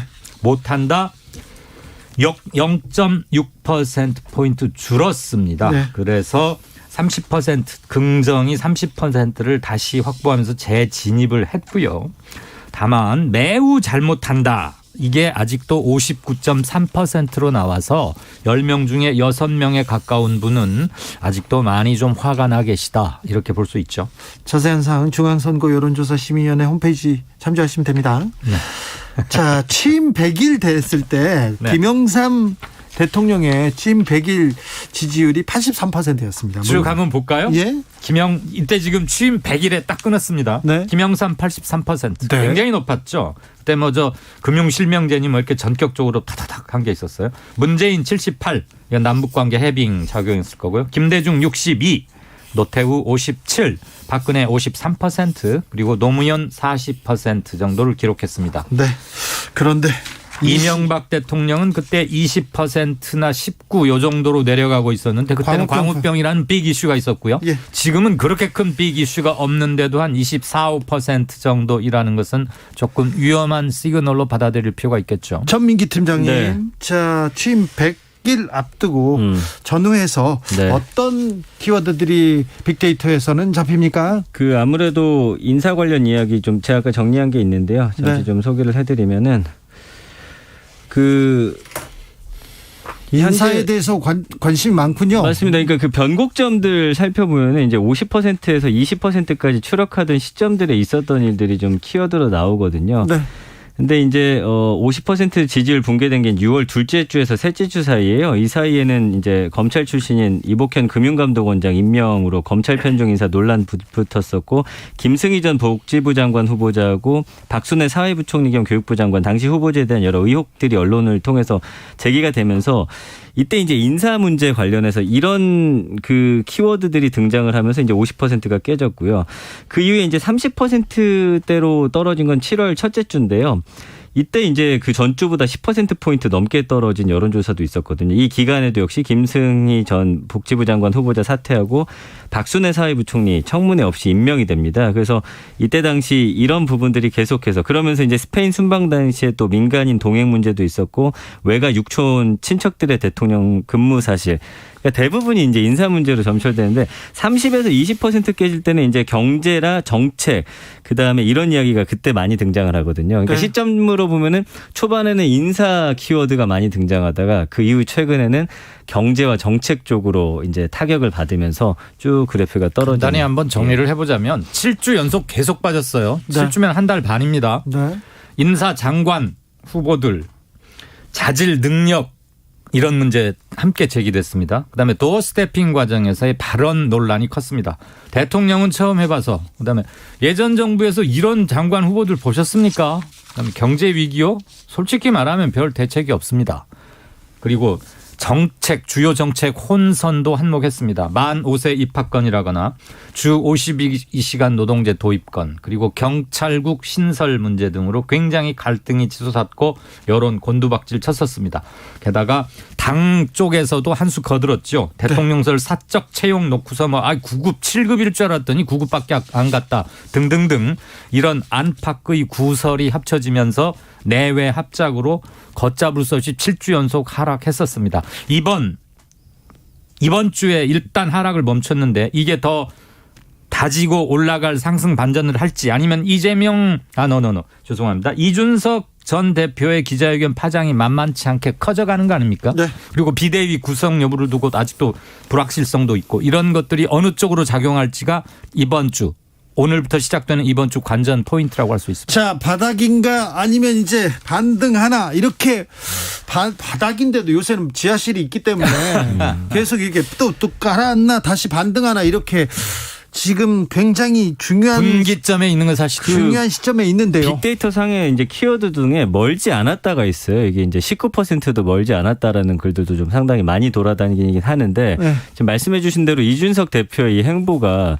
아직은 빅데이터 상에서 많이 읽히질 않아서 다음 주 정도 되면은 이게 이제 어떤 키워드로 등장할지 좀 확인할 수 있을 것 자, 같습니다. 빅데이터로 분석해 보면 이준석 대표 변수 그러니까 기자회견에 대해서는 어떻게 봤습니까? 자, 분석 방법도 알려주시고요. 네, 지금 저희 같은 경우는 인스타그램, 그다음에 블로그, 트위터, 커뮤니티, 뉴스 나온 글들 문장을 이제 분석을 하거든요. 예. 그 이준석 대표 같은 경우는 지난 한 달 동안 15만 건이고 최근에 이제 언급량이 일주일 동안 거의 10만 건 가까이 나온 거 보니까 최근에 늘었어요. 예, 맞습니다. 관심이 확 올라갔죠. 근데 뭐 어떻게 반응하고 있습니까? 지금 보면은 이준석 대표에 대해서 지지하고 있고 잘하고 있다라는 의견도 있는데 부정이 77%예요. 부정이 많아요. 적합하지가 않다. 그 지금 당을 이렇게 대놓고 총질하는 거에 대한 좀 비판도 있습니다. 이런 갈등이라든지 본인이 잘못한 부분에 대한 어떤 의혹들 있잖아요. 네. 그 부분 먼저 밝히고 나서 그 다음에 이렇게 해야 되는 거 아니냐라는 의견도 있고요. 그래서 이 키워드로 볼 때는 너무 적극적인 지난번에도 말씀드렸지만 SNS에서 뭐 당을 저격하고 그 다음에 약간 조롱하고 이런 거는 이준석 대표한테는 이 키워드 상으로는 좀 마이너스가 아닐까 저는 그렇게 보여지거든요. 아, 그래요? 네네. 이게 빅데이터와 여론조사의 굉장히 미묘한 명확한 차이인데 네. 매번 비슷한 타입으로 나타나요. 예.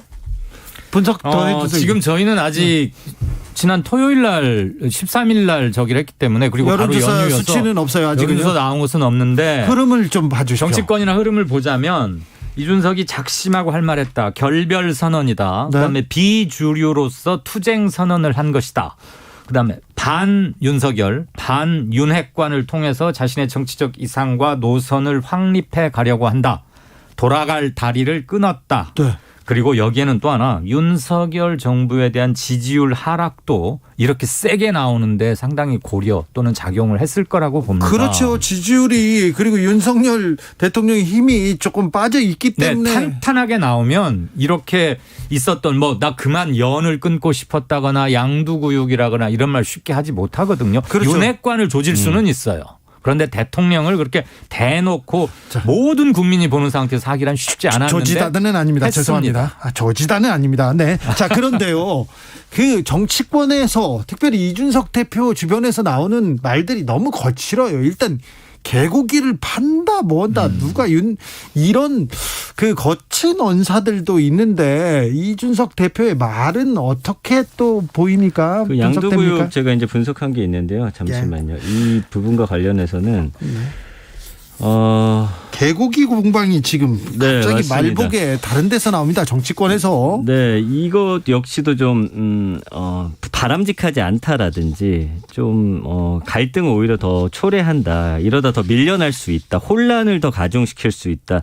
이런 식의 지금 글들이 가장 많습니다. 이게 물론 모든 국민의 의견이라고 할 수는 없지만. 전티남장님 좀 저기 질문이 있습니다. 네. 민주당 지지자들은 이준석 대표하고 윤석열 대통령하고 이렇게 갈등 관계 싸우면은 민주당 지지자들은 뭐 나쁘지 않잖아요. 그렇기 때문에 좀 그쪽에서 응원의 목소리가 있을 텐데 목소리가 크지 않습니까? 지지한다라든지 잘한다라는 이제 표현들이 있습니다. 그래서 오히려 좀 부추기기를 바라는 의견도 당연히 그런 거 있죠. 지지하다가 잘한다 이렇게 크게 등장을 하고 있습니다. 그게 그쪽일 가능성이 심정적으로 높아 보이는. 그러네요. 네. 아무튼 물론 보수 일각에서도 네, 더 욕해달라는 의견도 있기는 한데 이준석을 응원하는 그룹도 있긴 있어요. 네. 그렇죠. 있죠. 네. 이준석 대표 뭐 탄탄하고 또 MZ세대 뭐 지지를 받고 있지 않습니까? 일정 부분 대변도 20, 하고 30대 있고요. 남성들한테도 또 확실한 지지층이 있고요. 일단은 칼을 꺼내 든 건데 지지층들이나 뭐 민주당 쪽에서는 응원을 해주는데 모르겠습니다. 제가 이제 키워드를 오랜 동안 분석한 결과 좀 너무 강한 어조라든지 그러니까 이거 방법의 문제거든요. 이런 게 꼭 보면 정치인들한테는 결국에는 또 양날의 검이 되더라고요. 그런데 이 와중에 아주 팽팽하게 다루고 끝때까지 간 것 같은데 국힘 차기 당대표 누구 지지합니까? 이렇게 물어보면 유승민 1위, 간발의 차이로 이준석 2위 그런 여론조사 결과도 나와요. 네. 물론 저쪽 그룹에서 명확한 당권 주자가 아직 두드러지지 않은 그런 점도 있고 전당대회가 메인 이슈로 올라오지는 않은 상황이지만 잠재적 지지 그룹에서는 윤승밀 또는 두합인 유승민 그 라인에서도 뭔가 있다. 이 점은 아마 상수로 봐야 할 겁니다. 네. 뭐 요즘에는 이런 어떤 전쟁터에서 한 발 떨어져 있는 게 본인의 호감도를 높이는 방법인가요? 그렇기도 한데요. 근데 이 정치 뉴스가 너무 홍수 아닙니까? 너무 많습니다. 많죠. 그런데 저 빅데이터를 전체적으로 봤을 때 정치 뉴스가 또 국민들한테 많은 연예인 뉴스, 다른 화제가 훨씬 더 많은 많은 관심을 받고 그다음에 정치입니까? 아니면 정치 뉴스가 메인에서 지금 항상 일단 문장이 만들어지는 건 정치 쪽이 훨씬 지금 많은 상황이긴 그러니까요. 해요. 정치 뉴스가 과잉의 시대는 너무 맞아요. 과잉이 맞고요. 근데 과연 여기서 문장이 한 사람이 한 문장을 쓰는 건 아니기 때문에 좀 과잉 대표됐다고도 볼 수는 있지만 그래도 데이터 상에서는 어쩔 수 없이 지금 왜냐면 한 달 동안 윤석열 대통령 관련한 이야기가 100만 건 정도가 나오고 있다라는 건 뭐 하나 예로 들어서 뭐 예를 들어서 유재석 씨 같은 경우 1년 해야 100만 건 나올 수 있는 그런 상황이거든요. 이 점이 있습니다. 예. 이 점이 있어요. 그래요. 리트윗 같은 게 좀 많이 프로야구 되니까. 전문가는 한 1,000만 명 되는데요. 주식 전문가는 1,800만 명이고 정치 전문가는 한 4천만 명 됩니다. 아, 그렇죠. 네. 다 본인의 또 시각으로 이렇게 읽어요. 정말 우리나라는 정치에 굉장히 관심이 큽니다. 이거. 오르고. 네. 근데 이제 관심이 너무 높다 보니까 지나치게 이제 세세하게 들어갈 때 좀 이제 오히려 또 관심을 가지면서 또 그런 부분에 대한 피로감도 많이 이야기를 하거든요. 그러니까 이슈가 없을 땐 그냥 넘어가는 날도 사실은 있어야 되지 않을까 싶기도 그렇죠. 합니다. 좀 조용히 넘어가기도 해야 되는데 국민의힘 차기 당대표 적합도 얘기를 하셨어요. 유승민 1위, 이준석 대표 개요 말씀드려야 됩니다. 한길리서치가 쿠키뉴스 의뢰로 지난 6일에서 8일 사흘간 조사했습니다. 자세한 사항 중앙선거 여론조사 심의위원회 홈페이지 참조하시면 됩니다. 자, 그런데요. 여권에서 정치인인지 아닌지는 모르겠습니다. 법무부 장관이니까 정치인이라고 봐야 되는데 한동훈 장관이 급부상되고 있다. 이런 얘기 계속 나오는데 이 부분 빅데이터로 잡힙니까? 지금 한동훈 장관 언급량이 그래프로 보면 쭉 조금씩 서서히 올라가요. 한 달 동안 한 15만 건이니까 이준석 대표랑 뭐 거의 비슷하다고 볼 수가 있어요. 엄청 많이 올라갔네요. 맞습니다. 그래서 이제 뭐 연관어 같은 경우는 뭐 법무부 장관, 대통령 뭐 최근에 이슈들 뭐 이야기가 나오는데 참 아이러니한 건 부정 비율이 63%라 윤석열 대통령이나 이준석 대표보다 오히려 낮아요. 그러니까 호감도가 좀 더 높게 나타난다라는 거거든요. 그래서 잘하고 있고 좋다, 진심이 보인다, 뭐 기대가 된다 이런 식의 키워드들이 좀 많이 보이고요. 그 외에는 뭐 아직도 의혹 얘기한다거나 아니면은 뭐 꼼수라든지 뭐 가짜 뭐 이런 이야기들 나오긴 하는데 어쨌든 요걸로만 봤을 때는 조금 국민들이 좀 기대감을 갖고 있는 거 아닌가로 좀 익혀지게 됩니다. 이강윤 소장님, 네. 자 정치인 한동훈 어떻게 보십니까? 국민들이 싫어하는 것과 좋아하는 것을 명확히 구분하는 능력은 있는 것 같습니다. 아, 그래요? 네, 그리고 가려운 곳을 긁거나 이 점을 어떻게 하면 범보수 또는 보수 이외의 진영에서도 자기를 타박하지는 않겠다. 이런 것은 거의 동물적으로 잘 아는 것 같고. 무조건 문재인 정부를 때리지 않는다는 것도 다른 점입니다. 네. 그리고 그 인혁당 관련 이자 면제 사건에서도, 뭐 이런 네. 것들. 그래서 이런 것들은 넓은 의미의 굿 포인트로 볼 수 있고요. 또 하나 아이폰 비번을 스스로 제공하지 않아서 2년간 수사를 무력화시켰다거나 무엇보다도 윤석열 현 대통령에 의해서 또 검사를 해야 돼 하는 점은 본인에게 정치인 한동훈이건 혹시 대권 후보 한동훈이건 간에 좋은 점으로 작용하기는 아닐 것이다. 그렇죠. 이런 생각이 일반적인 관측이죠. 그런데 한동훈에 관해서는 일거수일투족이 기사화되는 일이 굉장히 높고요. 예. 그만큼 관심도 크다는 얘기입니다. 그리고 국회에서 대정부 질문이건 상임위원회에서건 뭐 이슈를 한번 빵 붙고 나면 저러다가 계속 한동훈이 최근만 키워주네. 민주당이 이런 얘기들이 일각에서 나옵니다. 계속. 민주당에서 집중적으로 한동훈을 때리는데 그러면 그럴수록 한동훈의 존재감은 커져갑니다. 맷집도 커지고 의외로 타격을 주지 못해요. 예. 그리고 점잖게 할 말을 다 해요. 따박따박. 그래서 보고 나면 여론이 조금씩 달라지는 기류가 있어요. 말실수라든지 팩트입니다, 그런 좀 뭐 본인을 마이너스 시킬 만한 키워드가 많이 좀 안 뜬다는 그런 또 특징이 있는 것 같습니다. 예. 그래요? 그나저나 전 팀장 방금 얘기 중에 제가 한 가지 정말 궁금해진 게 네네. 한동훈에 대한 부정 63%가 낮은 편이다라고 나왔어요. 네. 왜냐면 정치인이 부정이 63인데 낮은 거야? 아시다시피 이제 정치 관련한 게 이제 대통령 비교해서 70%가 거의 평균적으로 나오는 거거든요. 왜냐면 이제 상대방의 공격이 많기 때문에. 그러면 대부분이 나쁘다고 시작하고 그쵸. 출발해야 되는 거예요. 70이 거의 저는 평균치인 것 같아요. 거기서 이제 8, 90 가까워져야 이제 상당히 안 좋은 거. 왜냐면 의혹이라든지 이런 부분이 부정 감성으로 잡히기 때문에 그게 이제 긍정으로 잡히기 쉽지 않아요. 그러면 인스타, 페이스북, 빅데이터는 거의 다 좀 부정적인 얘기들이 나쁜 소문들이 더 많이 퍼지는 거군요. 그런 것 같아. 그렇죠. 아무래도. 좋은 얘기는 별로 안 하는 것 같아 사람들이. 대부분 그렇지 않습니까? 잘하는 거 칭찬보다는 못하는 거 욕하는 게 훨씬 더 많고요. 그러니까 그 감성어 중에 지지하다 잘하다 정도가 이제는 나를 적극적으로 지지하면서 응원해주는 사람들의 목소리라고 봐야 됩니다. 왜냐하면 내가 뭘 잘하는지 사람들이 꼼꼼히 뭐 이 부분 잘하지 않습니까라고 쓰지 않고. 그렇죠. 그렇습니다. 나쁜 걸 먼저 하니까. 나쁜 거는 하나하나 다 짚기 때문입니다. 그래도 김연아님 같은 분. 그런 거는 예외죠. 그건 당연히. 예. 뭐 BTS 김연아 이런 분들은 당연히 뭐 또 다르니까. 그럼요. 긍정적인 80%. 표현도 많습니다. 그렇습니다. 정치인의 경우에 그렇다는 겁니다. 네. 그래도 결혼 발표도 해가지고요. 네. 결혼 발표 해버렸어요. 네. 그렇군요. 자, 사면도 사실 이재용, 신동빈, 장세주 회장 같은 이런 사람들은 사실은 한동훈, 윤석열 수사로 구속된 분이거든요. 그렇죠. 그들이 잡아놓고 이분들이 또 이렇게 사면을 해줬어요. 네. 근데 이런 부분도 계속해서 여기에서도 한동훈 연관 검색어가 계속 나왔을 거예요. 그거는 제가 이제 확인을 다시 해봐야겠는데. 하지 마시고 제가 지금 던진 거예요. 네. 이제 시간도 다 됐어요. 근데 그거 사실은 기억 오랫동안 못하셔서 생각보다 정말 고관여층 아니고는 예전에 누가 구속했고 지금 꺼내준다 이걸 뭐 구별해서 보지 않는 것 같습니다. 알겠습니다. 저는 관심 있어서 그랬어요. 자, 여론과 민심 살펴봤습니다. 이강윤, 전민기 두 분 감사합니다. 고맙습니다. 주진우 라이브는 여기서 인사드리겠습니다. 돌발 퀴즈의 정답 77주년이었습니다. 광복절 77주년 방송이었습니다. 저는 내일 오후 5시 5분에 돌아오겠습니다. 지금까지 주진우였습니다.